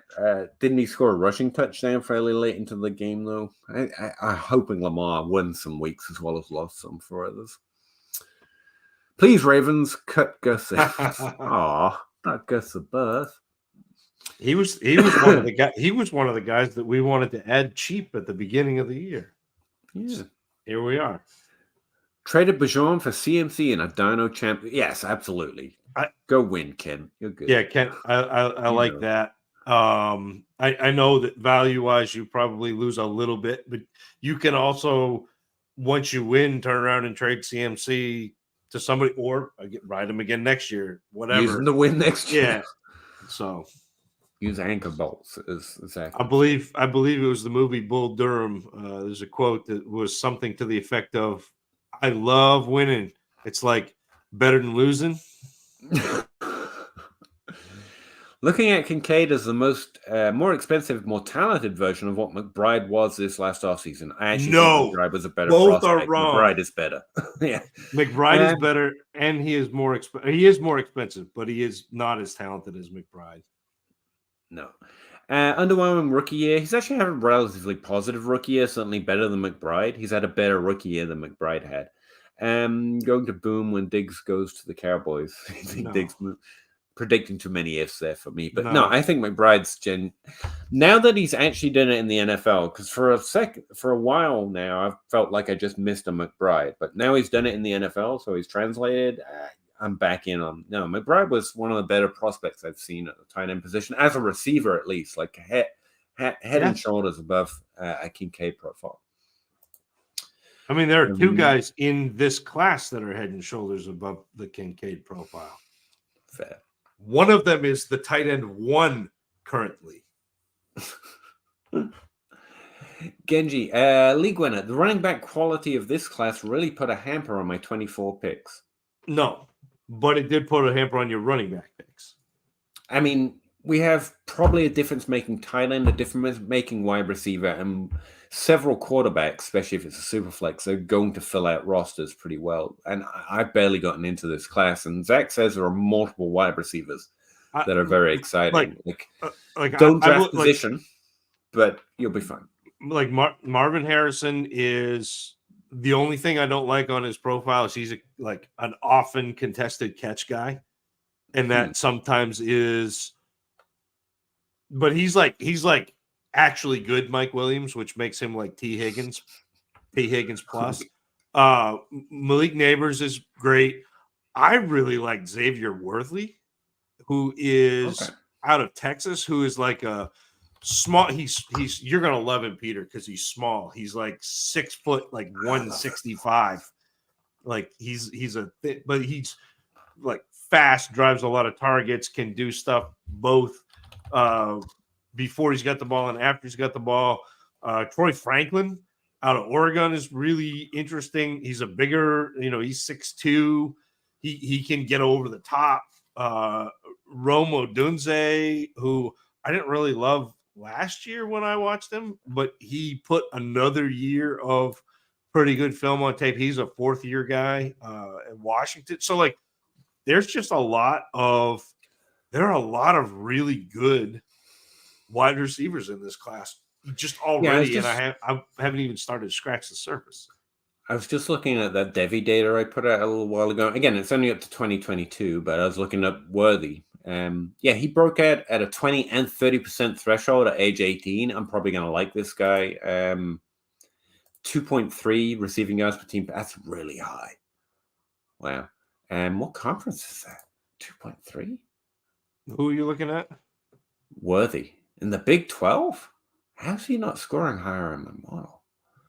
Right now he's scoring fine, but just looking at the numbers off the top of that, rip hit. Yeah, he looks interesting. If he's small, I'm going to fall in love. Genji, now if I want to compete, I have to go buy used running back. It's always been the case. Yeah. There's a couple from the draft. Normally one that's unexpected, quote unquote, second, third round pick. And it's always been the CAHs of the world. Like Derrick Henry's been doing it a minute. Scribbles, out of the 1-on-1 and 12-team Superflex League, would you feel comfortable moving back, and to what pick? Have Herbert and nothing. If you're building, you don't need to corner yourself into I need to do certain things. You're just continually trying to move forward. The 1-on-1, that should be in a tier of value in a Superflex League with Josh Allen, Patrick Mahomes, Justin Jefferson, and Jamar Chase. Trade it as if it's one of those assets, and you're looking for more things that add more value with more certainty and less risk over time. Now, it's such a high value tier, you're probably going to make a 101 pick even on a building team because you need a lot back. But don't corner yourselves into what kind of move do I have to make. No, leave yourself open to everything. But again, trade it as if it is one of those elite assets because it should be in any league in any year. Yeah, and I mean it's gonna be a really high profile quarterback. So, ideally you're going to get Harrison based on what you're saying about your team, but you shouldn't draft for team need. You should just consider making sure you get the most certain player with the pick that you make. Which, as I said, I haven't dug into this class, but Harrison, from all reports, should be as good as it can get versus taking a quarterback even in a super. You should take the quarterback or trade back a few spots. But the draft is the only thing that's going to make us more certain about how far back you want to, if you want Harrison, trade back. So for now, just plan on having that pick unless someone gives you the 102 plus 2 other first-round picks in the next few years, kind of a thing. It should be that level of thing. I think the running back class is not that bad as others are thinking. Haven't dug in. I think it's looking mid. It's looking like the least interesting position. But everything the way I evaluate is going to be trained on the 2017 class, It's going to be trained on that big difference-making class because that's what we're all seeking. But Alvin Kamara came from that class and would have looked bad using those models. So, I don't know. I haven't dug into it yet. There's always a chance. Oh, see, we like Kamara and Hunt. But that's fine. I'd be like, just that from a film perspective. But to me, again, this class looks a lot more put together like the 2014 class. Oh, really? Again, not that it is. I'm not saying that, but it's right. It's high end. Like there are a lot of wide receivers and a lot of high end wide receivers and a lot of mid high end wide receivers, and then the running backs are there are a couple of guys who are fine. Trevion Henderson's fine, but it's not a class where you're super excited. I mean, it's like Trevion Henderson, Braylon Allen. There are a couple guys that okay, but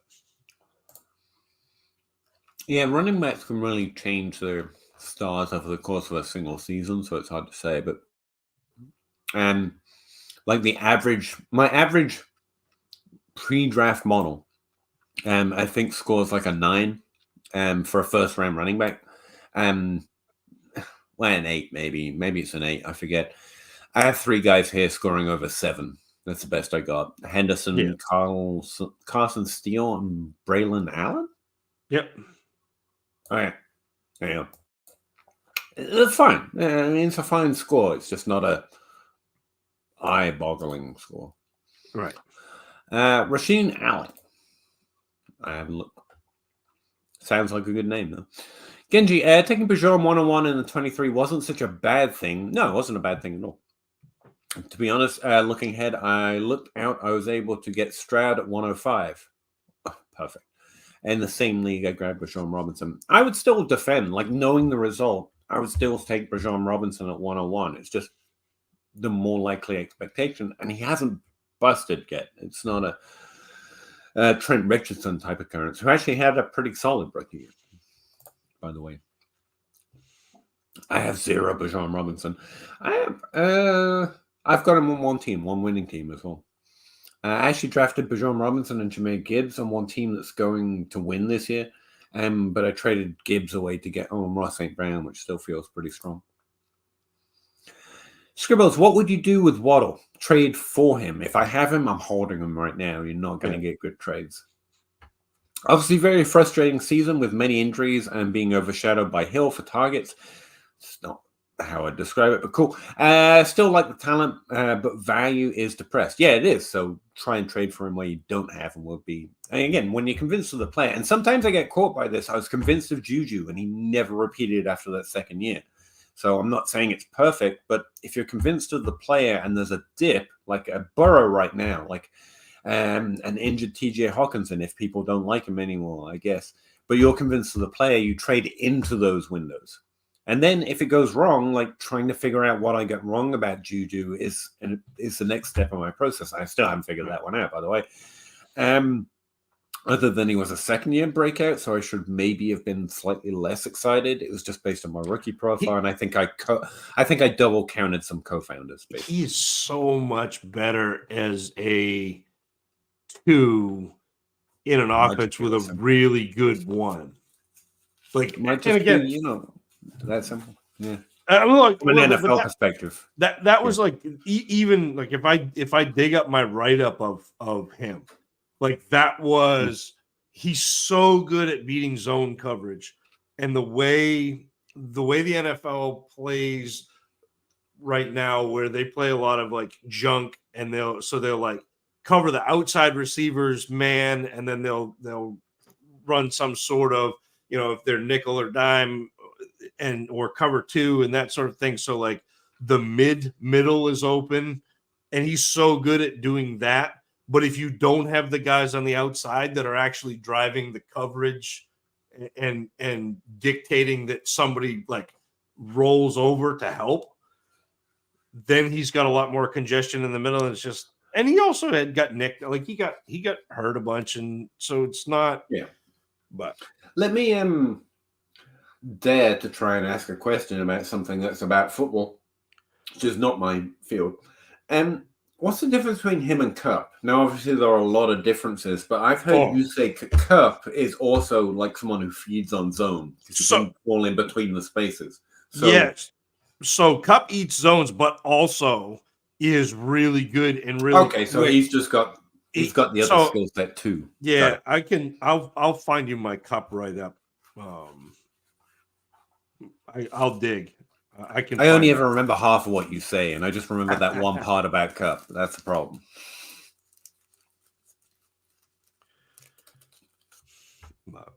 Yeah, in the meantime, on. Dameon Pierce wishes Kyron good luck next year. Right. Fair enough. Yeah, but Kyron is way better than Dameon Pierce. Like, he's a pass catcher from a fantasy perspective. Yeah, Dameon Pierce is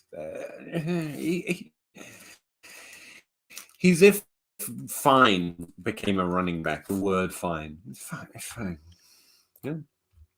Who is the other guy along with Rashad White that my process highlighted? You ready? You ready for this? So I don't know if you're aware of this, but Cooper Kupp, as a freshman at Eastern Washington, had 93 catches for 1,691 yards and 21 touchdowns. That's as a freshman. And then he reeled off a 1,400, almost 1,700, and then a 1,700-yard season. So his worst season was 1,400 yards as a sophomore. Like he was pretty legit. Although I've heard him called the compiler. Yeah, he was playing in a lower conference, if I remember right. He was. Those numbers really come from him. Playing in a lower conference at a level that was like demigod. So, like he was pretty good. Yeah. So my write-up from Kupp is, full disclosure, Cooper Kupp has been my favorite player to watch out of all the receivers I've looked at so far. And that's not to say he's necessarily the best, but he's got, as the French would say, je ne sais quoi. Immediately, Kupp has 2 strikes against him, though, age and the Big Sky Conference, and I don't care. At 6'2", 200 pounds, Kupp's 4.52 speed isn't blazing, but he wins with quickness and strength out of the slot. Yeah, he's a slot receiver, and I don't see a scenario where he translates to much more than a guy who works inside and over the middle of the field. He doesn't have long speed to separate on deep routes, but I think he looks faster when he's carrying the ball and even occasionally breaks away after a catch. Kupp possesses great hands and uses a combination of physicality and intelligence to work his way open. He's not afraid to go into traffic, to make a catch, battles for extra yards. He's got a mean stiff arm, and he sticks his nose in it when blocking too. While his route tree is slightly limited, this doesn't hamper Kupp's ability to get open, and especially against zone coverage. Depending on landing spot, he could be an ideal safety valve. He's big, he's quick, and he works his way back to relieve pressure on a quarterback in trouble. Kupp is a slot receiver, and that will be enough to dissuade a lot of people from drafting him. His small school pedigree makes him difficult to assess, but from what I've seen so far, he could be a high-volume slot receiver in the right spot, and I am in. And that was my Cooper Kupp from 2017. Neat. I like it. Jazz, I think these trades seem fine. I'm not sure you get that value for Waddle, which is what I was cautioning. Like trading him like a top 12 player, I'm fine with. But I think right now he's going to be hard to trade as a top 12 player. Adding Smith to Waddle to get a top 5 player seems good. I wouldn't I wouldn't add Devontae Smith to Waddle. That high, though. Waddle and Smith for a top 5 player, maybe. For a high draft pick, that's the other thing I was going to say. A high draft pick versus a top 5 player, you're talking about two different value brackets here, you know? But I don't know. Some nice ideas. Scribbles, when picking in the 3rd round in rookie drafts, what position do you find yourself drafting most? I do think positionally, but that comes after evaluation of the players, to be clear. That's something I did miss in the 4th round this year. But there are tendencies and trends of where most valuable. And so if I've got nothing else, I do default to position as a second step. Outside of those top 8 players, sometimes top 15, like it was this year, I default to running back, tight end, then wide receiver. If it's super flex, I'll throw quarterback in there somewhere between above or below running back, depending on how I'm feeling. But that's the draft order once we get out of the main bulk of the elite profiles or the better profiles. So running back, tight end, wide receiver comes 3rd, and quarterback gets thrown in on top if it's a super flex. But again, don't default to positions outside of the context of the players. Like I like using trends and having a good idea of where most things come from, but you always should take into account the actual players. It's draft the best player, not draft the best position. I only highlight it because sometimes I'm like, oh, tight end in this round, and I do the same mistake. And that's the thing, and that's the whole reason why I go through the entire project. Like I know that everyone in the chat and the people on Twitter and like they like to think that I'm doing all my rookie stuff for them. But like I don't ever get paid for this content. I would be doing this rookie evaluation, and I was doing this rookie evaluation before I ever put it out for consumption, just for my own edification and for my own advantage in leagues. And so like to Peter's point, it's not necessarily a position, it's it's talent. And so yes, the escalator versus elevator, a running back, like if they're equal, I break ties to running back because generally they hit faster. But if it's a clear talent discrepancy, like you take the best player. Always. I honestly think the best way of playing any kind of draft is pretend there aren't positions. I love using positions as buckets that you can put players in to find trends and stuff.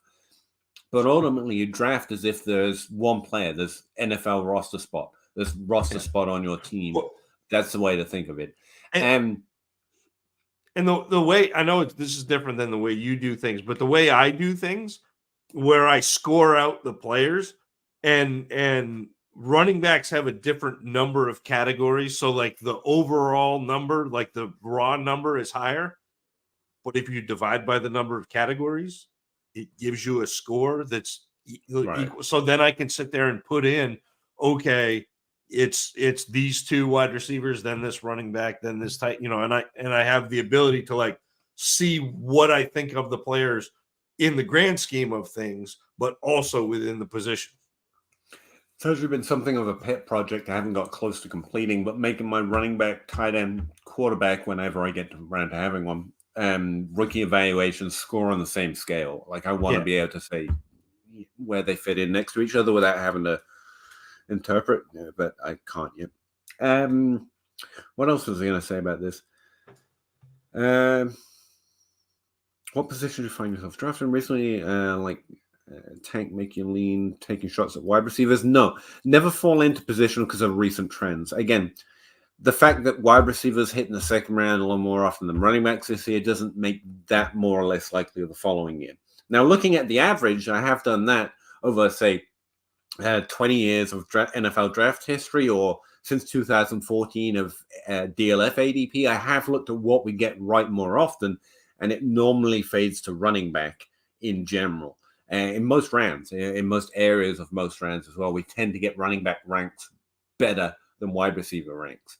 And then tight end, actually, strangely.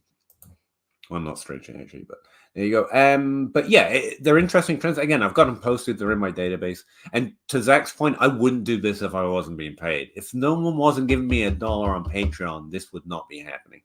I actually think that's an interesting market divide. I think we're getting a lot of people that do the work, or maybe more work, because there's more money now, versus those of us who have just been putting out the stuff we do, like whether you would do it anyway. Not that it's better or worse, but something of an old guy, young guy thing going on right now. But no, this is just me trying to get better at Dynasty. It's all it's ever been. Like, if you guys weren't here, I'd probably still be talking to Zach about what the hell do I do about this rookie class. Yeah. That'd be it. It'd just be an audience of 3, me, Zach, and Russ going, Caleb, maybe? I don't know. Ken, back at running backs are the options trading. Dynasty, yeah. I think I understand that. Yeah, I understand the running back market. It's the options trading part that I'm a little iffy on, but I assume that's correct. Yeah, risky, but have potential for big return. At least that's the That's what the running back market does. So yeah. Scribbles, what would you need in a down tier for Herbert? Don't down tier top tier players. Don't down tier Herbert. Unless you're just trying to get more certain assets, more certain value for a longer period of time, just trying to avoid risk is the way I describe building. Then maybe. But Herbert to a QB. See, Herbert and Kyler are in the same tier for me. I just have Herbert further up the tier. I have a very thick tier 2 of quarterbacks, and I'm happy to get any of them. If you're looking to get out of Herbert, I would take... That's what I mean by the tier. I would take anything on top of any of them to trade, quote unquote, back to them. So you could throw anything on top of Kyler, and I'd be happy to give you Herbert. But I'm happier having Herbert than Kyler. What's that tier? Is that goes from like Herbert, Burrow? Is Lamar in that tier, or is he above? Lamar's in that tier. Stroud's in that. No, I only have 3 players above that tier. Dak Prescott. He would be at the bottom of it, but yeah, I've been pretty happy to roster him the same way. Yeah. So I'm with you on that, Peter. If you can get something on top of her, because they're all really viable, really good quarterbacks. Herbert for me is the guy in that tier. Him and Stroud are the 2 guys in that tier. I could see maybe making a case to go to that. That's why I'm a little hesitant here on trading Herbert. But right now, as it is, anything on top of Kyler would get you Herbert. Like a second round pick, sure. Give me Downs, sure. But I'm not hot to trot for it because I kind of like Herbert. I really can see him making a case. It's just the Chargers, man. They have such luck. Bad luck. But yeah. Is Isaiah Pacheco a sell at current? All running backs are sells if they have value, but Pacheco is of that type of player. I think he deserves to have value. I'm very happy to have him as I can start when we're just talking about Williams, who has a higher ceiling on a week-to-week basis. He's a top 24 running back legitimately because he's done it. But yes, you also have running backs at value. If you can get value for a running back, like something back that's easier to trade to more teams more often, generically, you wouldn't have to consider the league, then make that trade. It's not about I hate running backs, even though we frame it that way. It's just where the risk is, frankly, in Dynasty. Who are some cheap tight end targets for next season in a 2-team league? I actually think we should restrict our tight end speculation, which is big for me because I'm normally overly speculating in tight ends because we just had that breakout year we're expecting at tight end. And so it's going to tighten up towards the bottom there. We're losing Zach Ertz, at least in terms of viability for starting. Hooper got last lost last year.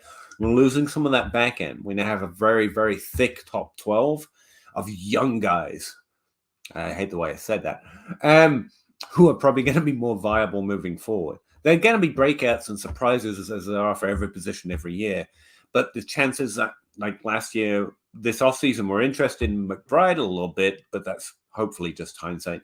But I like Isaiah Likely. I was trying really strong to get him on my teams. We're trying to trade into picks to get this year's rookie tight ends, which does seem like post hoc, but like we have an entire offseason worth of the Dynasty grain where I think we said that every episode.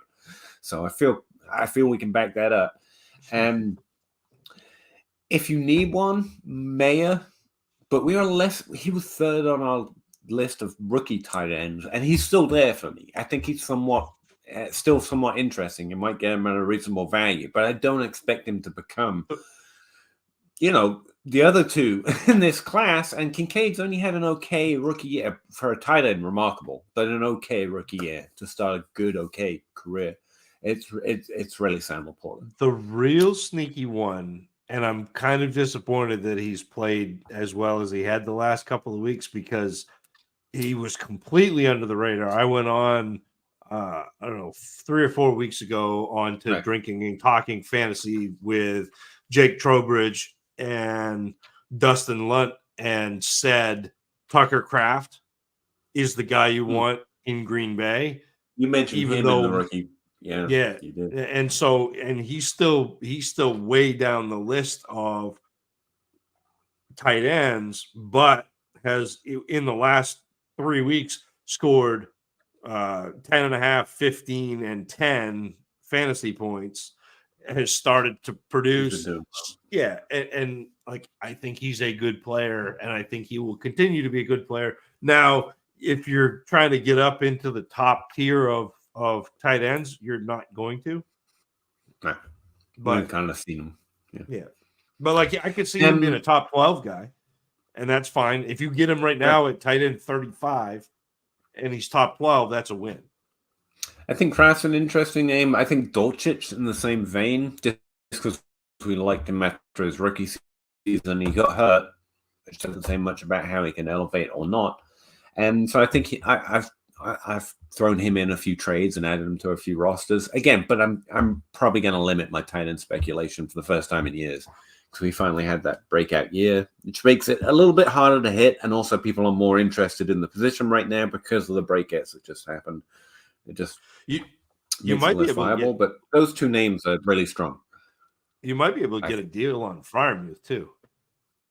He's been abysmal. Ooh, if I can do that. But it's their offense has been abysmal. Right.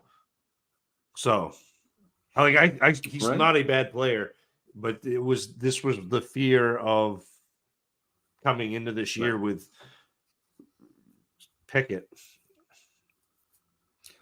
Don't put Kyle Pitts on your target list until the person trading him to you is grateful to get a trade for Kyle Pitts. That's what we're doing. We're doing the Evan Ingram. Yep. There you go. Kyler greater than Herbert. I like Kyler more because of his value, because he's been a little like Kyler was one of those guys I strongly went after this offseason. But if it's even, I'd take Herbert personally. Isn't draft capital the key with running backs? It's kind of the key with everything, but no, I would say less so with running backs because running backs really are about opportunities, and they're also more. How do you describe it? Escalator, elevator. Running backs are very much an elevator. It's just you're there or you're not, and so it can happen literally 1 week.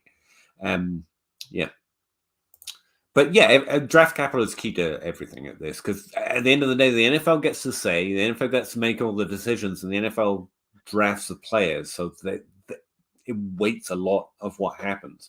And so I think we'd be fool not to pay attention to it somewhat, but I do like my lower drafted guys. So Pacheco for whatever you can get. I think NFL performance outweighs draft capital a lot earlier than most think. That's why I like my undrafted free agent guys, and especially at running back. Happy holidays, homies. Puff pass kick. You too, man. Gavin Ferguson, Miami Aqua greater than Chargers powder blue. Oh, we are way far back. Nah. Reggie Roby, nah. Anthony Richardson on the 101, easily all day. Do it quick. Anthony Richardson, Jaden Reed, the 110, 111, or Justin Jefferson? Jefferson. And Hall? And Reese. And Hall? I would have just done it for Jefferson. So, yeah. I think the golden numbered Addison jersey was the best Advent jersey. I'm going to agree because I don't have another option. I'm with you. Brain burst. Like that was a nice. Like I was really hoping. I was on the wheel for that one, and I was really hoping.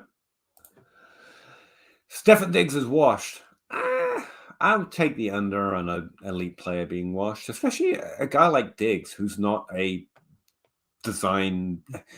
His success doesn't seem based on his physicals. It's something about the way he can play with what he's got. I think it's just been a bad end to the season for him. But it started that way. Like there has been this weird kind of cloud over the Bills and that offense. Even in the preseason, there Diggs was tweeting out the traditional wide receiver who the carry a knife, yeah, and so I'm not there. I don't know what's going on. I can't speculate it, but there's a lot wrong with that offense, and I don't think that it's because the aliens came down and stole Diggs's ability. I don't think that's it. I mean, sometimes it just evacuates players. I would bet against Diggs being bad just until I'm proven wrong. KJ Osborne is best ball only deeply. Yes, I would agree. If MH Marvin Harrison Jr., I'm learning this class, and Nabas were both top 15 in the NFL draft, they are wide receiver 1 and 2. Yes, 1 and 2. I would. Well, no, he's saying in Dynasty overall. I think you're probably looking at wide receiver. For me, probably wide receiver 4 and 6 or 7. See, I am much less likely to put wide receivers that are rookies anywhere near my top 12 in Dynasty, and I'm yet to do my work. I don't necessarily mean for me, but that's where they will be. What I was going to say is the emphasis and hype around Harrison Jr. is good enough that I think we could probably start placing him in the top 12 realistically, just after the draft, because there's CeeDee Lamb and Jamar Chase vibes around Harrison, almost can't miss. I want to be a little more hesitant than most on that. I only want hits when I do that. And so far I've been okay. Nabas, he looks like a great profile. He didn't stand out the way Harrison Jr. is at just a brief scan. But again, I haven't done much work. So I have put them on my for Peter list. So since 2017, CeeDee Lamb 1, Jefferson 2, Harrison 3,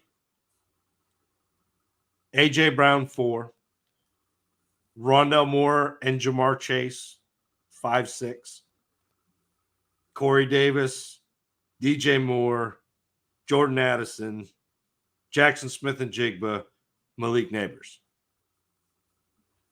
And they're all tied.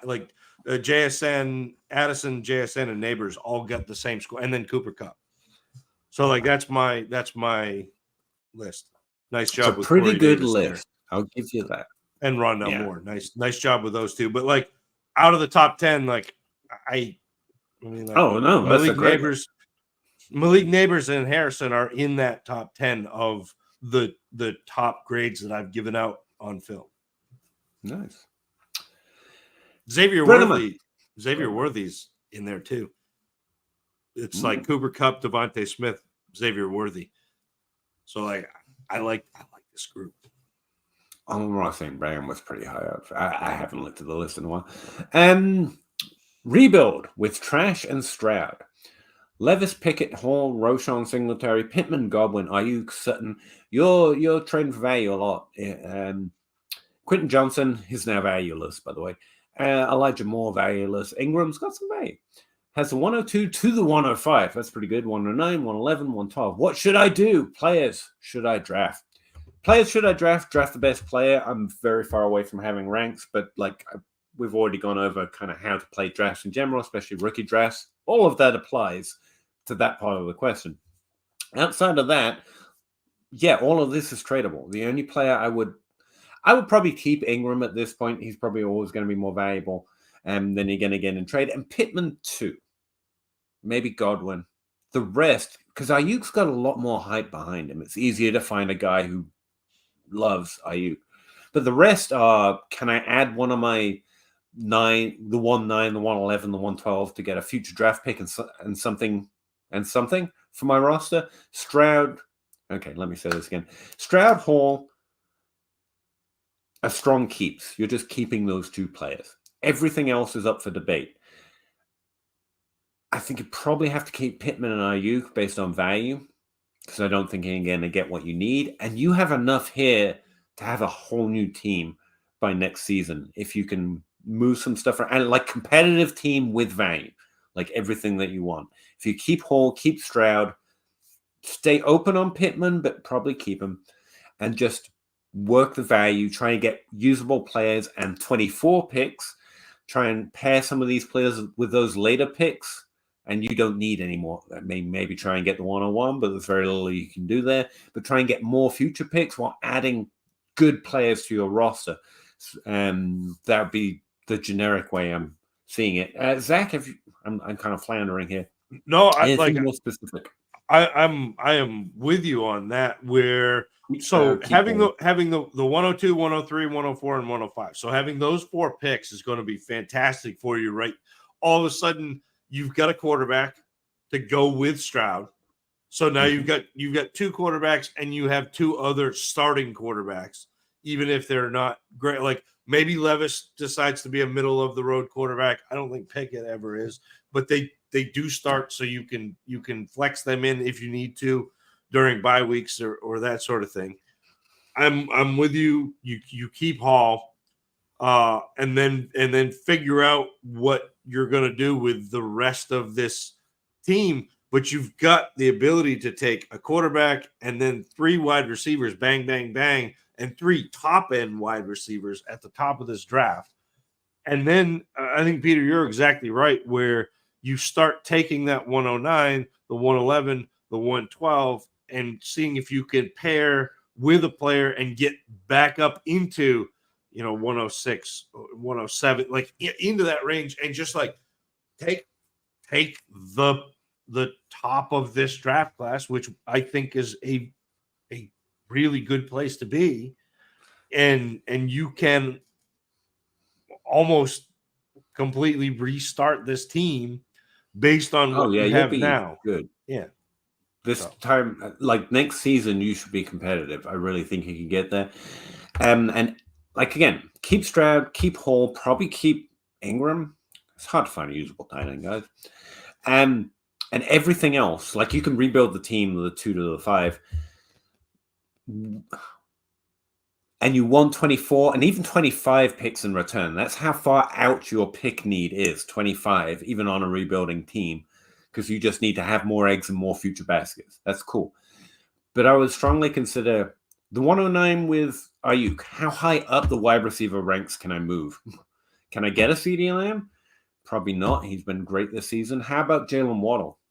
If I could get Ayuk and the 109 for Waddle, just tearing up those wide receivers, planning to have Harrison, probably a running back maybe, and another elite quarterback, assuming this is a super flex. By the time next season starts, assuming you do pretty decent with your draft picks, play the waiver wire, this team could easily be top 5, top 3 in the league if he goes right.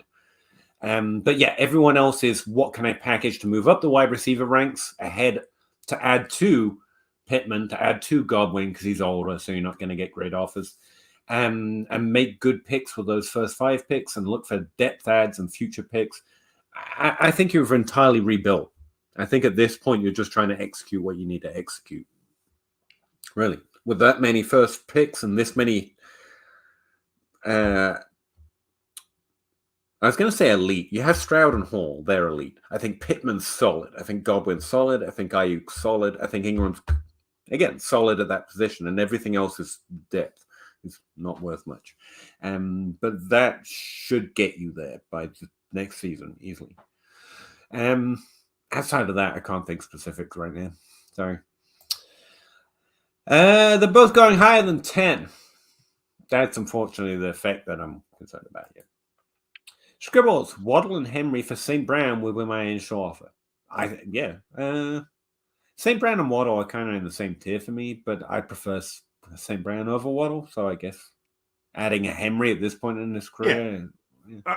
I definitely don't mind that, Jazz. Like, I think that's a good move. Russ, I already donated to Coats for Kids. They look good. Everyone donate to Coats for Kids. Not because I said so, but because it's the fantasycares.org/Coats for Kids, or maybe it's just a regular / I don't know. It's something. Yes, sir. Just Google it. Pre-March 17th release of Russ equals $75 million. Oh, this is a contract that Russ was talking about. It's by both Wilson and Stidman season. I don't like that. Garrett Wilson, maybe? Peyton with QB he likes is fire, and Russ isn't washed.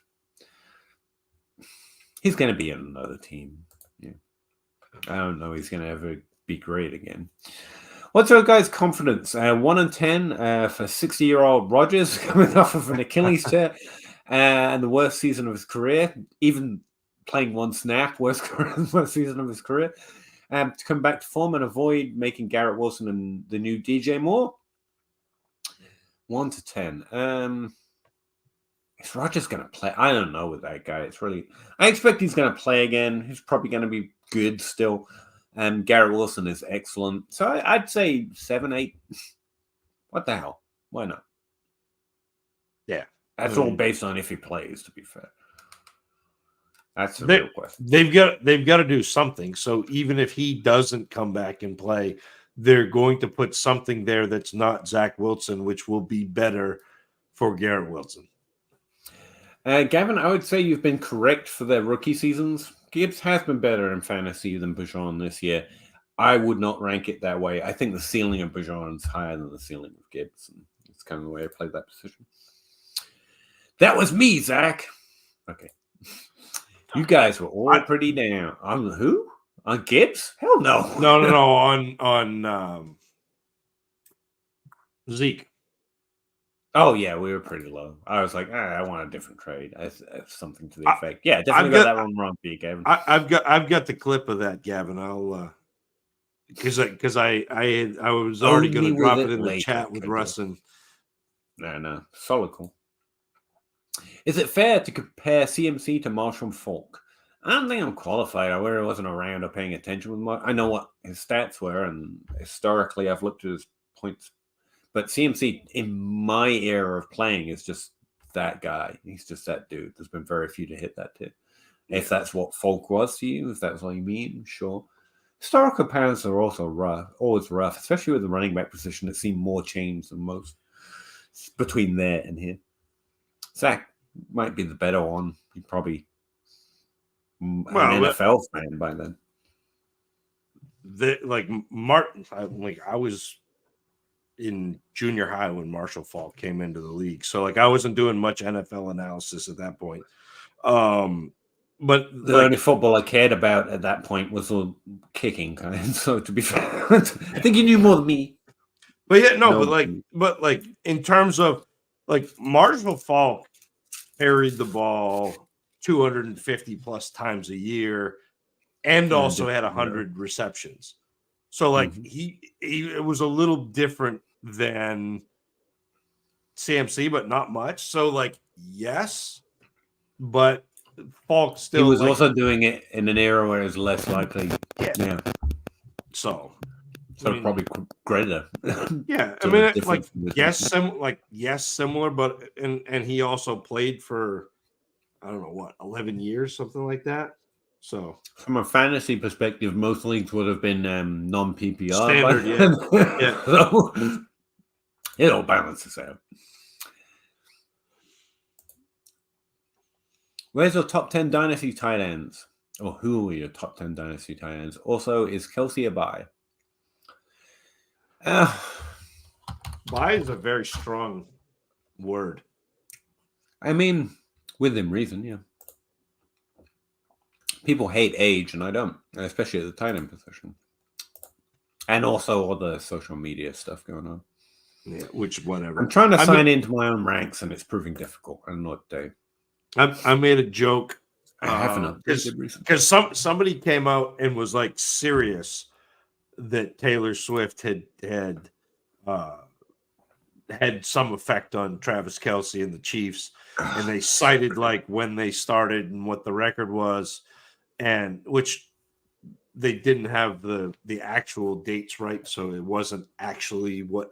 But anyway, they made this like point, and so I came on as a joke, and I was like, well, yeah, she landed in Maine and then flew out of Bangor to go to Europe on tour, and we immediately got a storm and flooding, and the power got knocked out, and so like it's definitely. And I got the very first time I've ever had this happen on Twitter. I had death wished upon me by multiple Swifties for making this joke, and I was like, I'm not like that's not really a thing. Travis Kelce's fine. I wish them well. I'm not spending Travis Kelce prices to acquire Travis Kelce, but if you can get him, like Peter said, the age doesn't bother me as much as it bothers other people. But there is going to be a year where he just isn't anymore. Like that's just how this happens. That's how time works. Yeah. Eventually, players stop playing and other players play. All right, I'm into DLF. Yeah, let's do this. By position, tight end. My ranks are live on DLF. I haven't fully gone through them yet. And I'm going to update my Patreon sheet when I do. Right now, wow. I didn't know I'd done that. Sam Laporta at 1, followed by Kelsey, Andrews, Kittle, Hawkinson, McBride. Then Pitts, which I hate. Goddard, Kincaid, Fairmouth, Evan Ingram, and Jake Ferguson. Those are my top 12. There you go. I got some things I already disagree with in that, but that's roughly somewhere in there. Is the Sam Hill ride dead? I don't think it's completely dead. We'll get a Minshew season out of him, but yeah, I think the fun of hoping he becomes one of those Dak Prescott's is probably dead. Yeah, or you could do that too. Caleb it depends on what you think. Nabbers at 103. It depends on what you think the difference between Caleb Williams and May or Caleb Williams and Daniels is, and the difference between Harrison and Neighbors. Very true. I really can't. But yeah, kind of thing yet. Good. Right now, from the little I know, I would take Harrison, but it means nothing. Henderson, Ohio State is a rookie running back 1 as of now.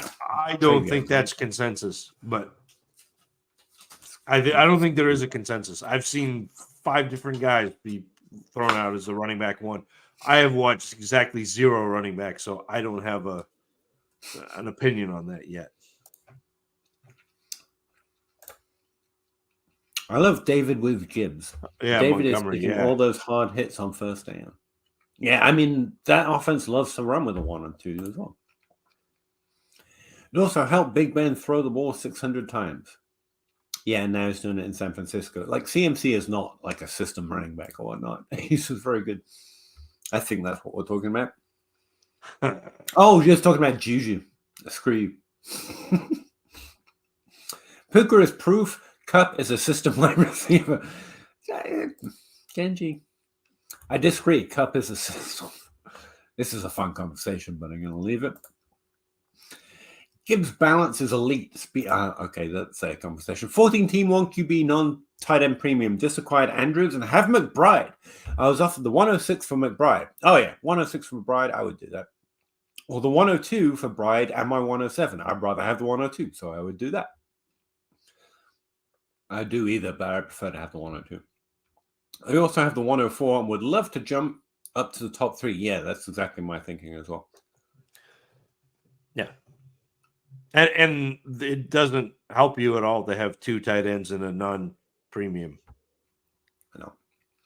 Would you make one of these deals or hold McBride? I love having McBride, but you're getting a solid offer for a player, and it's going to improve your team or the value on your team. Yeah, it's tough, but we sometimes still you just think cash Andrews. out. We still think Andrews is better than McBride, too. Yeah. Yes. Okay. Yeah. But Yeah. even though currently the hype train is McBride is great. I've seen people like Trey McBride, tight end 1, whatever. Like he's good. He might be as good as Andrews for as long as Andrews will be, which is great.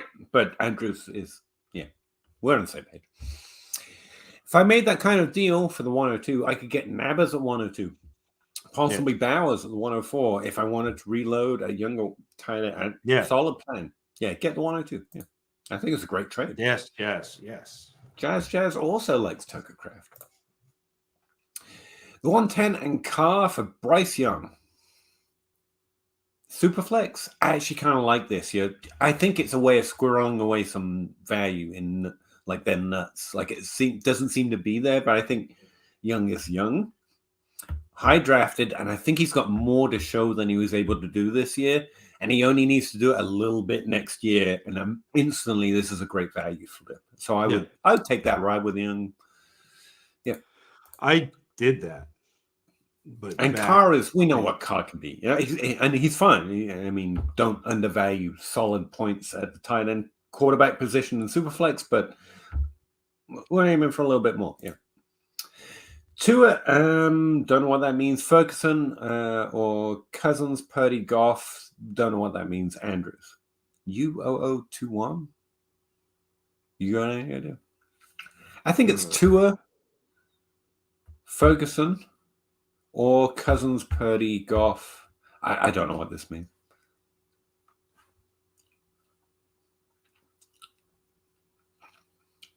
I don't know what the UOO26 is. I'm assuming they're using an emoji and it's not translating onto art.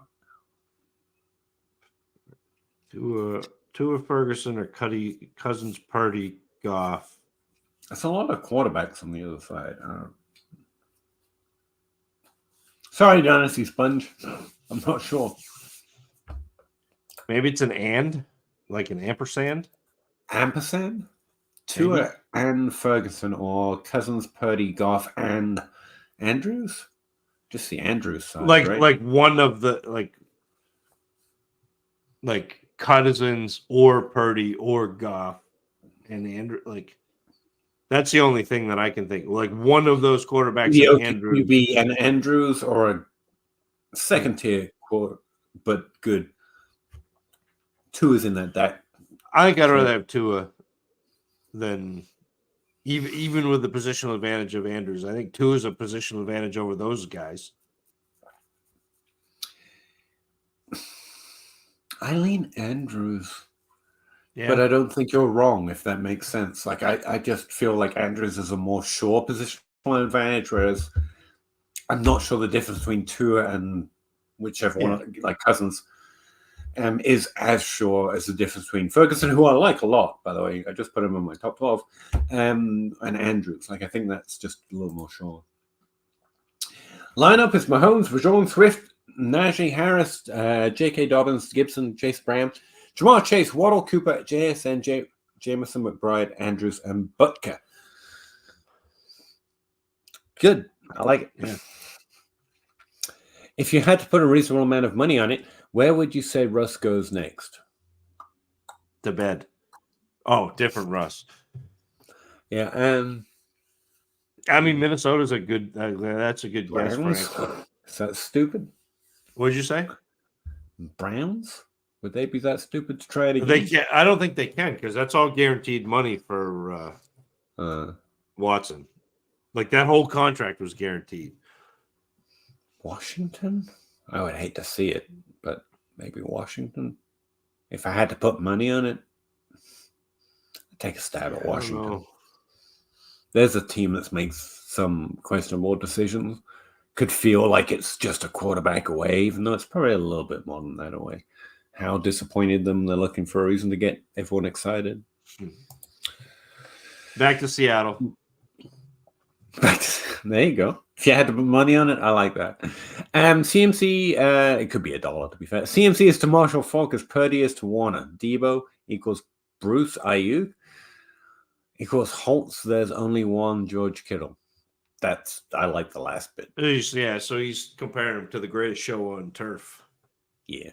Which was the second greatest show that year. Just saying. I mean, not that I'm a Patriots fan or anything, but CMC season is comparable to LaDainian Tomlinson. Wow. Yeah, and yeah, LT was the other one of those, and like Christian McCaffrey's like 100 points ahead of the next running back in PBR. Well, like, it's incredible. Interesting for era takes place, but yeah. Also, there's too much smoke that Kelsey is retiring. I think it's just noise. I really do, but it's going to be his personal decision, so everyone else is literally just guessing. Maybe he's made up his mind, but I would doubt it. Like, it's probably a pretty difficult decision to come to.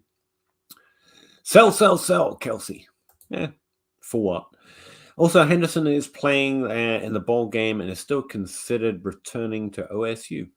I mean, yeah, but they've got another 2 weeks to declare, so it's not like nothing happens until I think it's the 15th of January.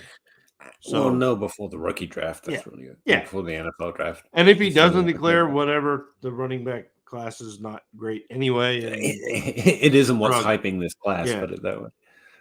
The first guy to say anything here didn't know when the football games are scheduled. That's some credibility. Okay.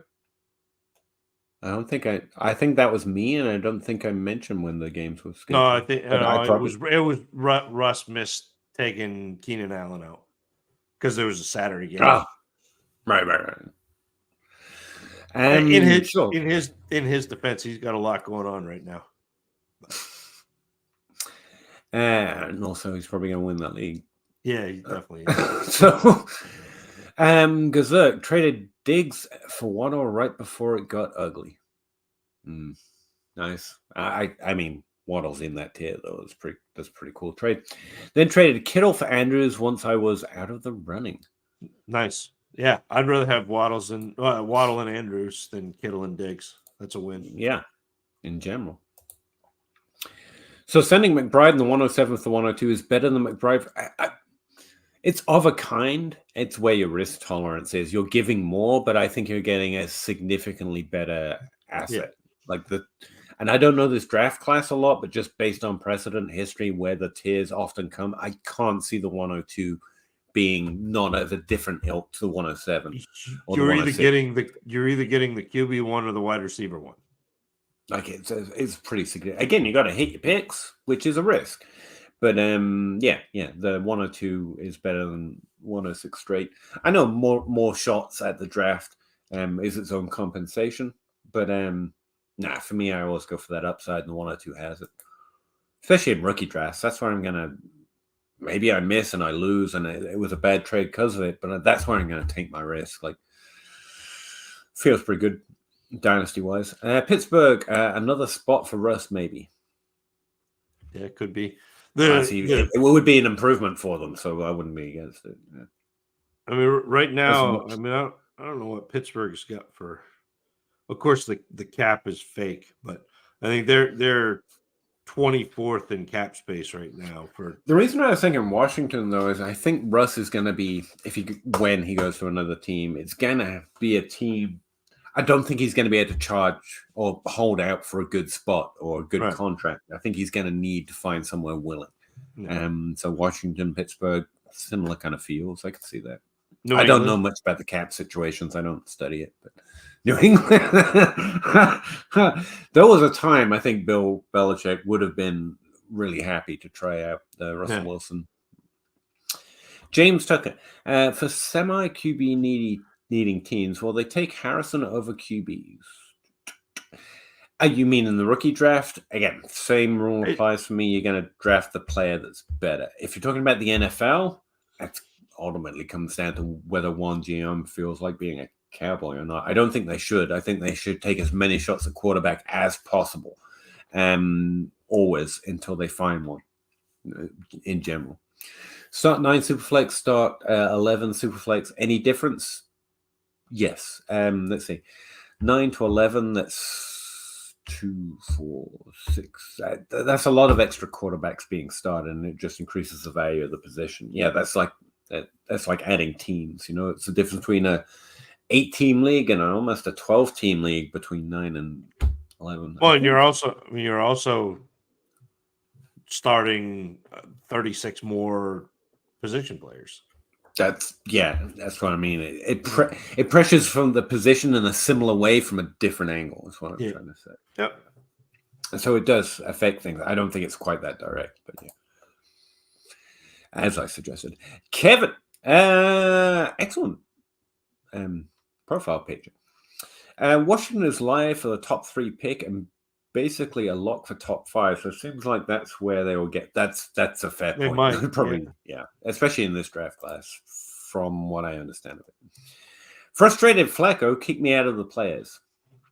I wouldn't be frustrated. I mean, don't get me wrong, James. It's always frustrating to be kicked out of the playoffs, but at least it was for a Flacco resurgence. At least that's kind of fun, instead of like being stupid like me and starting the wrong player or going out to an injury, which would be worse because someone got hurt. How do we get here? One league is whack, and we are adding a defense in draft. What is your favorite Dynasty defense? Don't actually play in defense. Oh, no. And they're also not very consistent year to year. I did do a look at them once very early on about how consistent defensive ranks and scoring was from year to year using Fantasy Outsiders. I also did with O-line ranks. That was the article I wrote. And the answer is not very. It's hard to think a defense keeps it up or keeps being terrible. But like the top 3 and the bottom 3 are more consistent the very next year to at least be in the top 5 or the bottom 5, but that's about as good as it gets, like 1 year prediction. And I don't have rank. Like I would love to speculate, but I literally haven't played with the defense. Not because it's bad. I actually like playing with the DST, but my leagues just don't carry it. So like I have no feeling sense of the market right now or how good each defense is. Sorry. I would say Fantasy Outsiders is where I go to kind of explore that stuff when I am looking. That's where I got those ranks from. Gazuk, it's 1Q. Well, that was before they lost all their content creators because they decided to sell them out or what. So it might be different now. But defensive rankings, my go-to would be 4 for 4 right now, actually, which are listed on my prediction sheet. Gazuk, it's 1 QB, so the top end is much tighter as well. Yeah. 107 could be rough compared to 102, especially in a 1 QB. The 102 should be, worlds apart from the 107. Yeah. Good point. Thanks for bringing it up. Fantasy Nerd Boy. That's an awesome name. And another great profile picture. Why do mine all suck? Jaden Daniels is a Patriot. Jaden Daniels, is he a rookie? He's That's why I don't know who he is. Yeah. Okay, well, good luck. I hope so. I hope to see New England do some more interesting stuff. It's kind of sad, but New England not being much of a threat. Buy A-Chain or Waddle in off-season with extra draft capital. It depends what you mean by extra. It depends what the trade is, all those caveats. I'm more interested in Waddle in Dynasty than A-Chain, but A-Chain is really, like, I don't know what to do with him yet. I really don't. I don't know where to put him in my ranks. I don't know where to put him in values. I don't know efficient. Like that was the thing. It can't keep up, but at the same time, even if it comes down just to half what he was doing, he's still going to be real good. But there's no reason to think he couldn't come down 75%. It's very hard to find a historical comparison for that, and that's why I keep thinking David Johnson. Like the potential is so good, and even if it's not quite as good, it's still going to be pretty good. And then he gets hit by injury after injury after injury. And then disappointing year, and then an injury. I love that guy too. The man himself. He's one of the few players I actually followed and checked up on. Like he genuinely seemed like an awesome human being. And he and his fiance at the time, when he was in his big search, were having a great time touring Europe in that off season. I got way too invested in that story. I hope he's doing well. Frank N. This is my weekly speaking. I can't say that name. Igbuka. Emeka Igbuka. Mbuka. Yep. To the Chargers into existence. Well, I hope you get what you want. I really do. I hope the Chargers can put in a better show next year. I really do, and more good players would help that. Thanks, boys. Great stuff as always. Great. It's relative, but we try our best, and we enjoy being here. So thanks very much, man. James Tucker, is Kyler going to be on a new team? I think Arizona, I would call them fools too. Like, I think Kyler is a really significantly good quarterback, and when you find those, you just try and find a way to work with it. But they have the 2 overall. Yeah. Like, nah, I kind of don't believe that. Like Hurts wasn't gonna make it because they had draft capital. That's what my mind goes to. Like, I think they'd be forced to take a risk, even on a top 5 quarterback in the NFL draft. Like, just. Yeah, you know you've got a pretty good guy there, and they're hard to find in that position. I mean, take a quarterback and then let them fight it out. 2 really good quarterbacks, that could be great for them too. Like I say, I really think quarterback should be a heavy investment for NFL franchises, throwing money and picks at them like no business. Try and get it sorted out. Kevin, I think I said Kevin earlier, by the way, when it's very clearly not spelt that way. Apologies. Do you play in many Dynasty best ball leagues? I do, and I actually increasingly prefer the format the older I get. I think it's quite enjoyable as far as adding value to players. Yes, for a whole bunch of reasons, I think it's an awesome format. It's not the only fun way to play Dynasty, or the only fun to be had, but there are a lot of added benefits and added fun to best ball leagues. If only the scoring on a week-to-week basis is so much higher, and you don't make bad start-sit decisions. And when Tutu was going off, you were getting the benefit of that. But then when he goes down for NFL decisions, you really couldn't trade him away, but you made a good decision having him on your roster. Kevin says it's Kevin. Oh, okay. I apologize, Kevin. Again, second time. I love best ball for a whole bunch of reasons, especially when you get into the players. I think it reduces variance. Players who just are good at acquiring that depth maybe have a little bit of advantage too, because then when you really good players aren't paying off, your depth makes up for it sometimes. I think especially it leans into me playing trends and over time and leaning on positional patterns like that. I think it helps me out that way as well. But it's certainly not the only way to have fun. But it's been great for quarterbacks. Let's face it, when injuries happen, it's always going to help out. James Tucker, will second round picks have high value this year, either for trading or picking? I'm a big fan of seconds and selling my first, so need some sleepers. Not quite Puka, but will there be value? There's always value in the second round. The problem is you never know exactly where it is. We make our best guesses, but then that's our ranks. There's always value in the second round. I'll say that to start with. I haven't looked at hit rates like I do.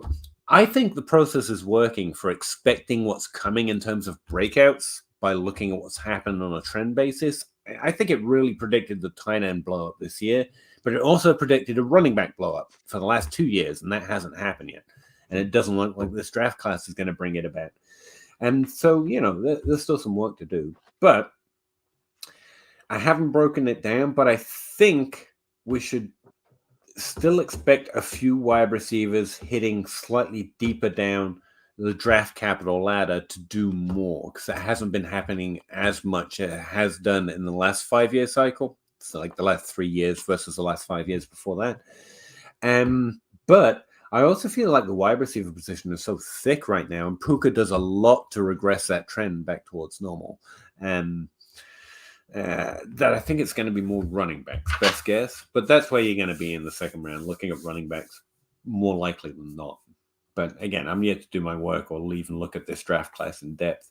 In general, and that's what I mean by I will take my risk in the rookie draft. In general, Rookie drafts aren't where I look to trade back to add more options. I want to trade up to have fewer options. I want to hit on my most certain, my highest ranked players more often and trade up to get that opportunity. Now, in a regular draft, that process makes a lot more consistent sense for me in terms of startups and stuff. But in rookie drafts, trading back, unless you're trading back years to add more value on a building team, that's a little more viable. But in general, while I like quote unquote seconds, especially if you can pile them up in some leagues because people like trading them, like if you've got Zach in your league, outside of being able to do it a rate that would be hard to consistently do in every league, generally I like trading up in rookie drafts. That's kind of where I'm at. Startup drafts the exact opposite. That's what I'm trying to say. Zach, what do you think? Is trading back into the second for multiple seconds instead of, first round picks or whatever? Is that a good idea this year particularly or in general? I'd rather have first than seconds. If that's what you're like, I know it's selling my first to get into the seconds. I use my seconds, and I know we've talked about this on this show before, to buy on credit. So normally I won't have a second. So if we're going into the 24 draft, I won't have my 24 second, but I'll have my 25 second. And we'll be in the second round, and there'll be a player that's available that I want. And I will turn to whoever's on the clock, and I will say, I will give you my 24 third round pick and my 25 second. And they say, buying on credit, right? Yeah, they say, a second and a third for a second. That's great. Yes. And so then I end up getting the player that I want, but I don't actively stack up second round picks. I'm actually more likely to stack up thirds and fourths because one, just more shots. The deeper you go, the more shots you need to have any consistency in hitting value. But also, Dynasty players, the content, from reading the content, we hate third and fourth round picks. It's all about trading for multiple seconds. Whereas fourths especially just fly off for nothing. And because they're almost worthless unless you have 12 of them. And then anyone that's good in that round, suddenly you land. So, yeah. Kevin, I apologize for a second time. Sorry about that. Frank N. Keon Coleman just declared, happy days. We're going to see a lot more declarations over the next few weeks. Again, I'm not saying anyone will or won't, but, there's usually the small period where everyone's like, they haven't declared yet. And there is a chance, but I bet we see every analyst are doing a pretty good job. I bet we see most everyone declare who's going to within the next 18 days. Something it's just like a guess. Just a guess. Yeah. Zach's going to have fun with Coleman's film. Have you watched any of him yet? I have watched all of Coleman that I'm going to watch. Yeah. Oh, okay. He's currently 7 out of 8 or 6 out of 7 that I've watched. Well, he's ahead of or bad. He's ahead of Ibuka. Oh, he's not bad. I mean, he's not a bad, but I'm worried he's a trap. I mean, he does a lot of the physical separation, bully, box out, JJ Arcega-Whiteside sort of thing.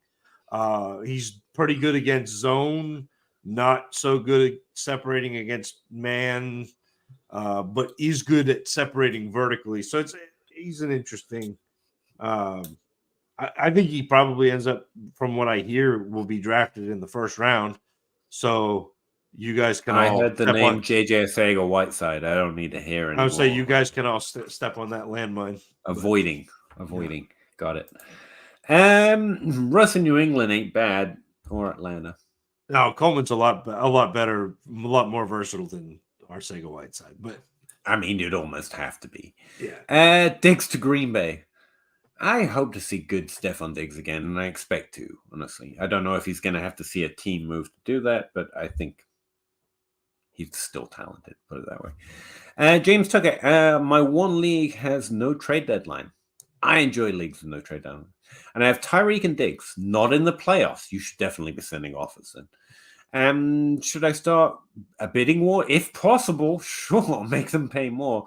Diggs isn't going to tempt them too much because of the way it's gone this season, but Tyreek should seriously gain some interest off playoff teams or whoever's left in your players this year. Yeah. And yes, you should absolutely try and take advantage of that. Just throw and that it's out. Not taking advantage. That's how you offer a path for bad teams to get better and good teams to try to win. Like, that's how it should be, as far as I'm concerned.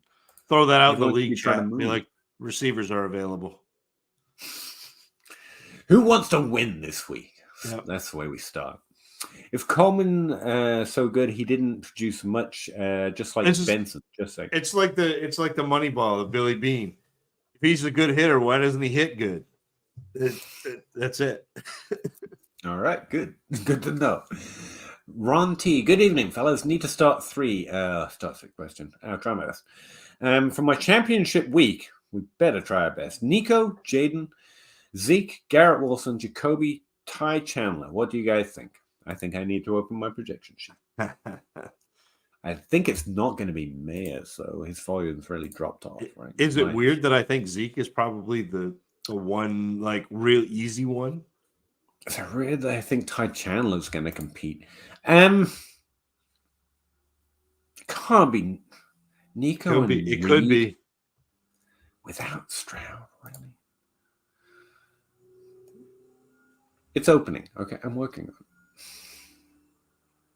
And then I have to learn to spell, which isn't easy for me. Jaden Reed.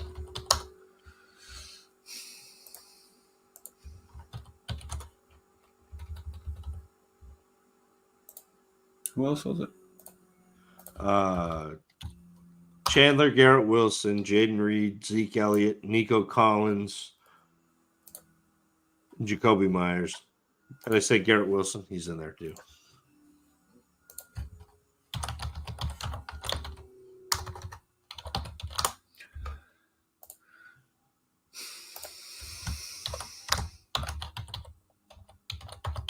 I always spell Jacoby's name every time. Like, to me, Elliott's one of the starters. Yeah. I don't even. He's leading the Patriots in receptions this year.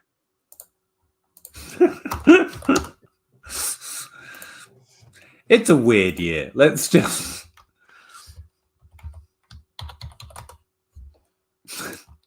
leading the Patriots in receptions. Let's see. Yeah, I think it's Wilson. Oh, wait, I didn't put Ty Chandler in there. Yeah, it's Wilson, Elliott, and Collins. Wow. Did I miss anyone? Nope. I've got it as Garrett Wilson, Nico Collins, and Ezekiel Elliott. 3 starters from that list. I just do what the projections tell me. Kevin, Diggs is already in Green Bay. His name is Jaden Reed. Oh, no. Jaden Reed's been doing pretty good. I don't know if that's insulting who Diggs is or just really high on Jaden Reed. I don't know which way you're going with that. I think Reed's solid. He's been doing really well this year. I named him as a sleeper in this draft class, along with Tank Dell and the third guy, I think, was... I'd like to say it was Downs, but I think it's Akey Perry at the time. You were big on Downs. I don't think you had Downs as a sleeper. I think he was like you were full. I think I had him above that line, yeah. Which is a good. But Diggs has been at least well outside. What Diggs has done is well outside the range of outcomes of Reed. I think, even if Reed does slightly better than I expect. I don't think Green Bay has a true wide receiver one right now. James Tucker, does Nico Collins support maybe year 3 wide receiver breakouts with a good quarterback? Well, that's what he is. That's what he's just done. As opposed to only year 1 or else. You mean, is this it? The later into a career you break out, the less expectation we had moving forward. But we've had plenty of year 3 wide receivers who go on to do good things. And there's just a lower expectation for the ceiling of it, especially because you've got other drafts, you've got other players coming up. Tank Dell has broken out year 1 with Nico Collins, so that probably tells you already it's got a lot more to do with CJ Stroud than just. But Nico has done fantastic with the opportunity, and I think he's solid. Think Cortland Sutton. Like, I can't fault him for being a pretty decent player, a pretty complex position, and a pretty tough landscape in the NFL. Do that, but I don't think the upside is what Tyreek has done and what Stephon Diggs has done for Amon-Ra or CeeDee Lamb. Like, not that he couldn't have a year like that because it's reality, and CJ Stroud's pretty good. But I think he's going to be usable, viable moving forward. But we have lower expectations for later breakouts in general. Yeah. Kevin, the Keon Coleman description sounds like Quentin Johnson. Oh, another rough comparison. It is not looking good for Coleman. I mean, but that's so, Kevin, that it's an archetype that I try to avoid. And it was the same thing. Like, I don't have any Drake London, and it's not that Drake London is bad. It's not that Quentin Johnson is bad. It's not that N'Keal Harry was bad. But that archetype is one that I really kind of try to avoid. I think you're going to see some people get really excited about Keon Coleman because he has some plays where you're like, holy cow, how'd he do that? Like, there's a play where, and I can't remember which game it was in.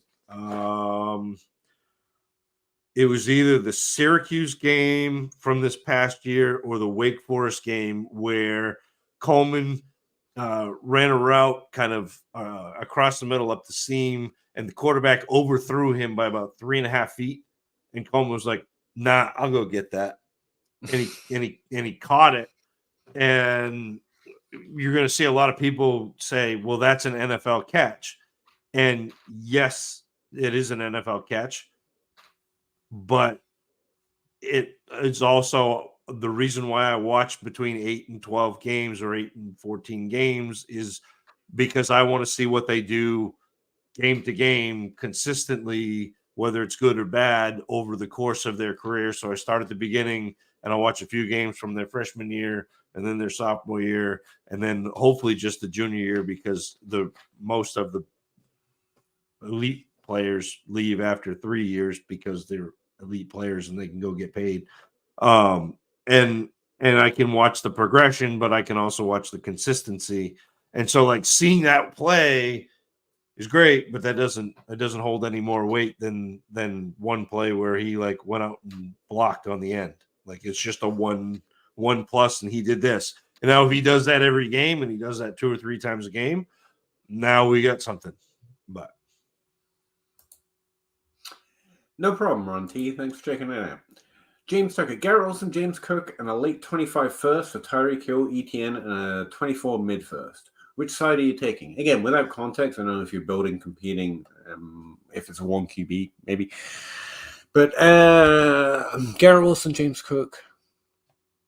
I think I want the Wilson side. 25 first versus a 24 first. I mean, I'd rather have a 24 first. ETN and Cook are remarkably similar to me, which is strange. I would have thought ETN won it in a landslide, but that's pretty. I'd rather have the Hill ETN than the 24 first. Really? Yep.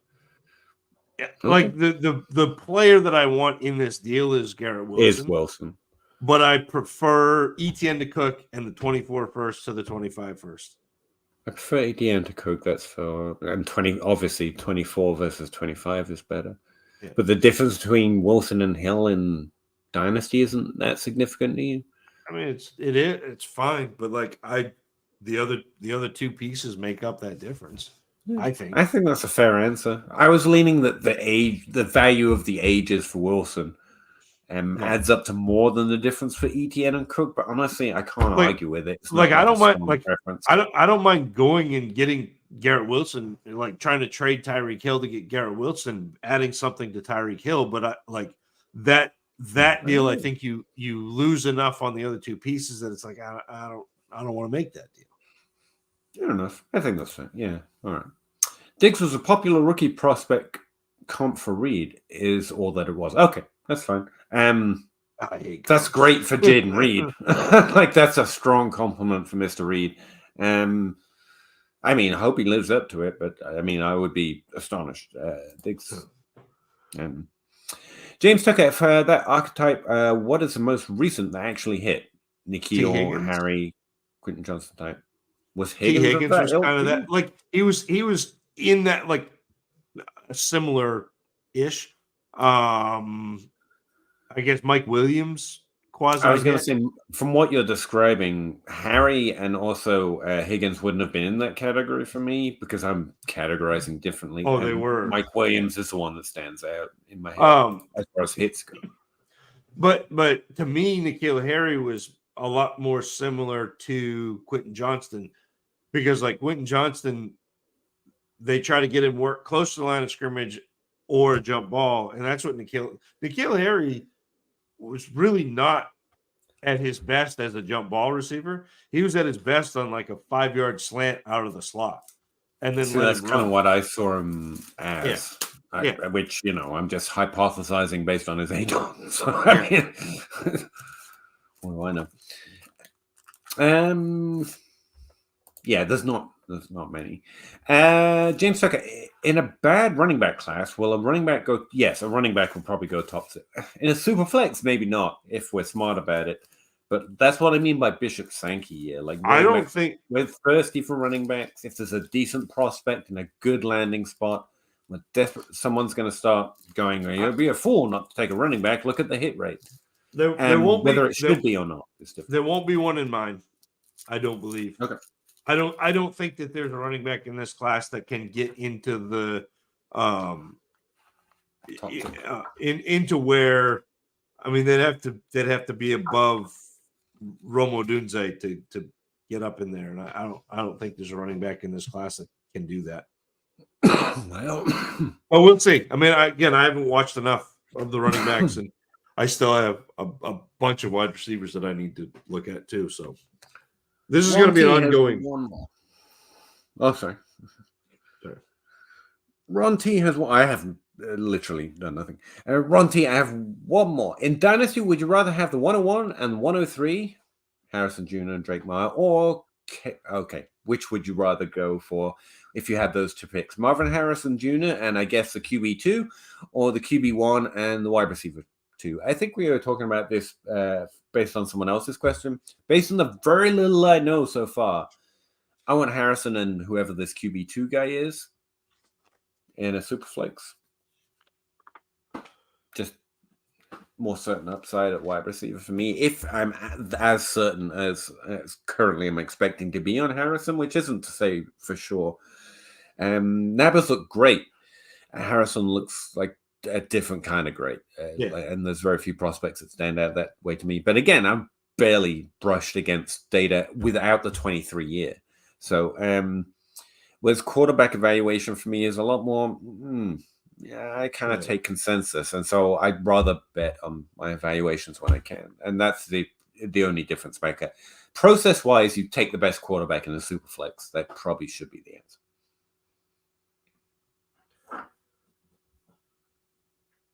Do you have a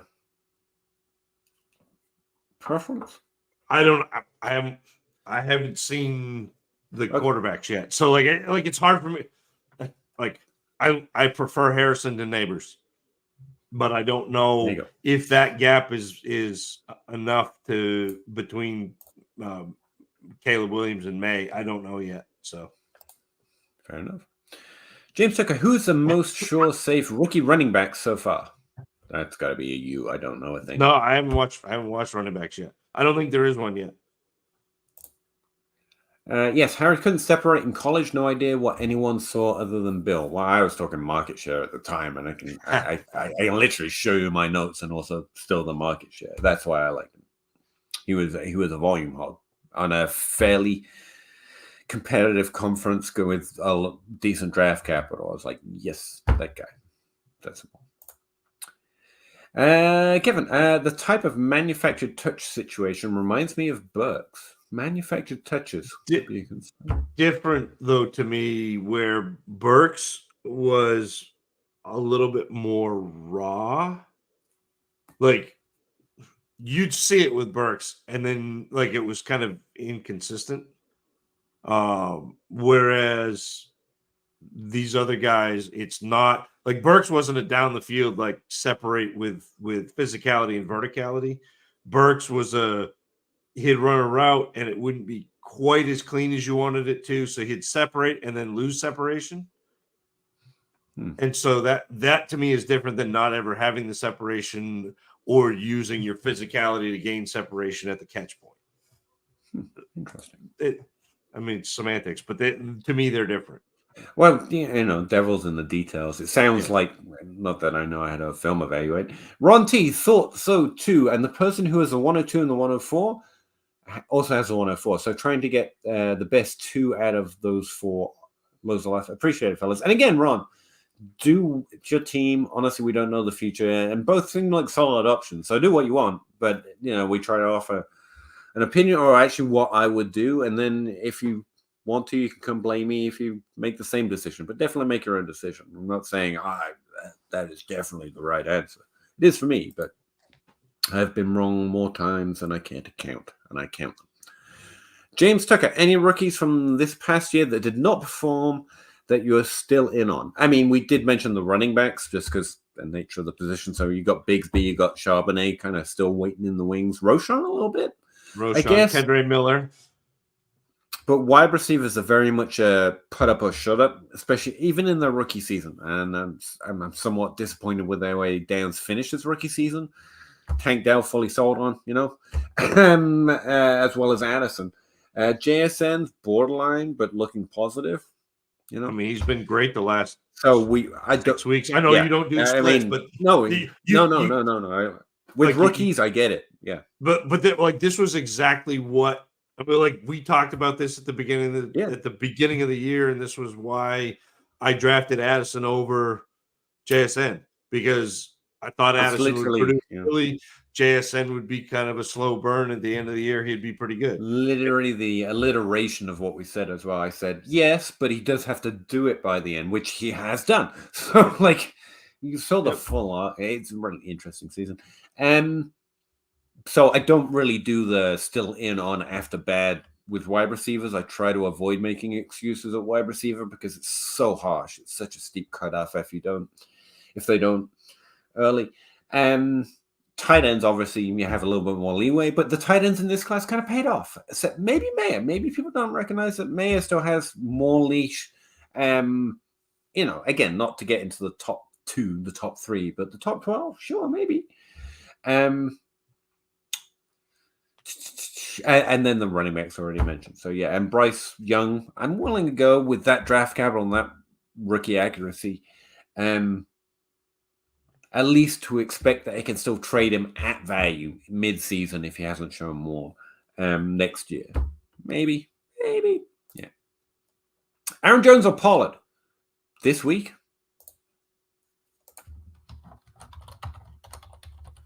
I'm assuming it's Pollard, but I would love it to be Aaron Jones. No, it's Pollard. I love starting Aaron Jones. It's my favorite thing in fantasy. What would you trade to get JSN? If I am on a good... See, I think this is probably where I'll draw the line. Still in on JSN. Had him as rookie wide receiver 1. God, I hope my hit rates stay consistent, and JSN needs to hit for it to not take a slight step back, despite having a great year with Tank Down and the other hits I haven't. Mid to late first. Plus a second, because he had a pretty good rookie year. Yeah. I don't think we've gotten into that upper tier of picks, like a top 5 pick. I'm probably going to re-roll. But mid to late first, if I have to add a second or have to add a Josh Downs or a Jaden Reed, yeah. Zach, you have a better way of or a better trade that you'd be looking for Jason? I'd probably give up the 106 for him. Yeah, like that. Okay. I know you're a little lower than that, but that's probably where I'd be. I said mid to late, and I said I'd even throw in an ad. That's pretty close. Yeah, like 105, 106, something like that. But that'd be the top end of where I would. I have him and Malik Neighbors pretty similarly graded. James, despite it being apparently a lower draft class, I can pick up another Jack Charbonnet in the second round. I'm guessing, having not looked at any of this class yet, if I can't get him for a second round pick. So yeah, that's like the 205, 206 cutoff line. And you're not going to get me excited about getting Charbonnet. I'm fairly interested, but if you start throwing in stuff or complicating the trade, and I'm just like, I'll just draft a running back. It's fine.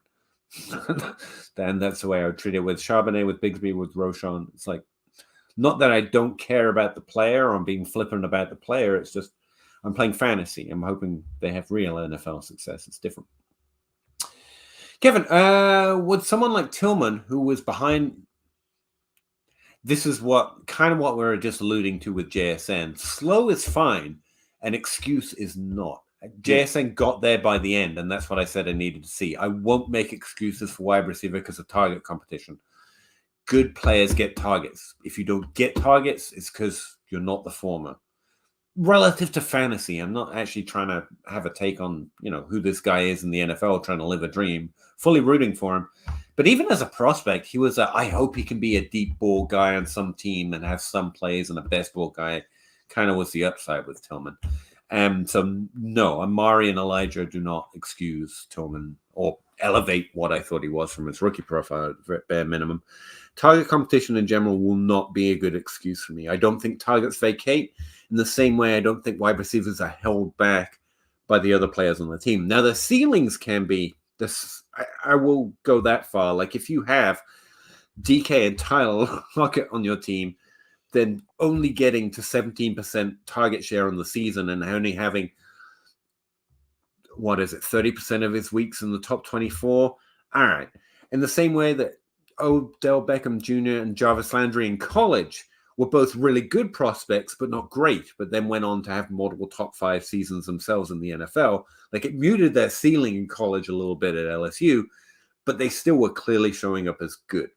So, yeah, targets not vacating and target competition not being an excuse for less than good, or whatever your benchmark is, expectation for wide receivers, it all kind of goes together to me. That's why I think vacated targets are actually an important conversation to understand why I say they don't exist, but why it seems to make sense. Because if you accept the one, then the other must be true, that target competition justifies not being good, but you're going to get a lot of misses if you go in on the Tillmans and the Jalen Hyatts. In fact, only misses. And this thing over here, which doesn't matter too much, justifies all those shots. And if you just accept that vacated targets doesn't exist, this immediately disappears and you suddenly wipe all those misses from your ledger. And it's a simple way, especially from a basketball perspective, making a lot draft the good players. Yeah. Essentially. Yeah, basically. Chris Hingley. Sorry, it is late. I shouldn't have gone on that. Leading towards Jones. Just based off how bad Pollard, it's rough to start a player who's been struggling. The way I've defaulted, again, just my dynasty life, is try to take in as much information as possible. At the end of the day, start the player you would rather lose with playing them. That's the question I ask myself. But to answer your questions, and my first point on making that decision for my own teams is to check out my crowd-funded projections using 4 or 5 different industry-leading projections to create a consensus, and that's what my projection model is based off, and that says Pollard. Now, as far as my lineup goes, I put him in and then ask myself the question, am I okay losing by starting Pollard or losing by starting whoever, Jones? And that would determine it. But the answer, I think, should be those projections are probably the best bet we have, because they do a lot of work, and I try to steal all of it to make the best decision more often than not. And let's see. How have the projections been doing this year? I've had a projection leading year. Like in 2023, for running backs in the top 5, I got 28% of my top 5 running backs actually finish in the top 5 on a weekly basis. This year it's been 26, so I've been missing a little bit of the top 5 category, but in the top 12 it's moved up 8%. From 40% were accurately ranked in the top 12 to 48% were accurately ranked in the top 12. So even the best, an average of the best projections aren't getting you to that 50% mark, which is why that question still exists, right? But it is basically turning it into a 50-50 bet, and rather just based on the work that those projectors do, and I do to steal. But yeah, that's the question. Which would you rather lose having started? And play your gut, but I would answer Pollard. Oh, wait, there's something about Brees here. Have to start Brees tomorrow. No? Yeah, I think you start Brees home. Yeah. Yes. Is there a level where it would matter? Target share is impacted in the Pro Bowl because it's an elite players. You're talking specifically about Pro Bowl. I don't separate out the Pro Bowl or really weight it into anything. I think the Pro Bowl looks like a really interesting film exercise, talking about seeing players play what is supposedly better competition. That makes sense. But they don't actually. But it's an exhibition game. They don't actually play. Oh, but Kevin, if you go back and look at, so I happened to pull up the 2022 Pro Bowl. Do you know who led the NFC in targets in the Pro Bowl? Justin Jefferson, who happens to be the best wide receiver in the NFC. Second in targets, CeeDee Lamb. So it's like you're still targeting your better players. That's just kind of what happens, even though it's an exhibition and it's not like they're trying to spread the ball around. They're getting people to, but Justin Jefferson still gets open. If you get open, you get the ball thrown to you. That's just what happens. And I think separation happens at different places. Like, that's one of the biggest beefs I have with like PFF and like all of the different places that track separation, because there's not a good definition of separation. And I think that separation happens in multiple places and not all of them are on the wide receiver. So there's like initial separation where receivers can either entice a throw or not. And I think that's a big part of what Peter's talking about, where like good players drive targets. Because if you can get open enough that the quarterback sees you and sees that you're open, then you're going to get a target.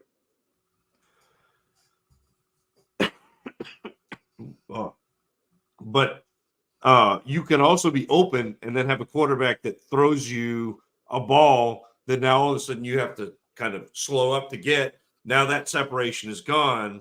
And so when the ball gets there, the 5 yards of separation that you may have created is now like a foot of separation. So that's not necessarily on the receiver, and it's tracked by different. But anyway, I like, to me, where Peter is saying talent drives the targets, like, I completely agree with him. But it's also like that's driving a target, but it's not necessarily separate. Well, Chase does both. He's amazing. To be fair, I think that's the best short way of expressing something that's a little more complex. Like, talent drives targets, sure, but there's context. It matters, exactly. And that's a lot of what you're saying in there. I'm trying to simplify it into something that, yeah. But it's a banner of it's not complex, but slightly more context-driven takeaways. Yeah. To me, Kevin, Evans is a late separator. Mike Williams is a late separator. The guys who you see as big contested catching, Des Bryant was a late separator. And that was the thing when Dak Prescott was the quarterback when he first came in. And everyone was like, Dak is this fantastic quarterback. He's super accurate. Des Bryant all of a sudden like wasn't getting any targets when he was a monster before. And part of that was Dak doesn't throw to a covered receiver. And so somebody like Mike Evans or somebody like Des Bryant was somebody like even Chase and T. Higgins at points, they are open even when they're covered because they can separate vertically. But it takes a quarterback that can see that as open. And it's harder to see than 6 feet of separation. Right. Because that's you're open. So the only thing I'd add here a little bit, just real quick, because it's getting late and I'm starting not to make sense. I think one of my bugaboos, and I'm not a statistician, I did history in college, to be fully clear, so I might be describing this oddly, but I do seem to know how it works. I think I do after pummeling the data as hard as I can for a few years.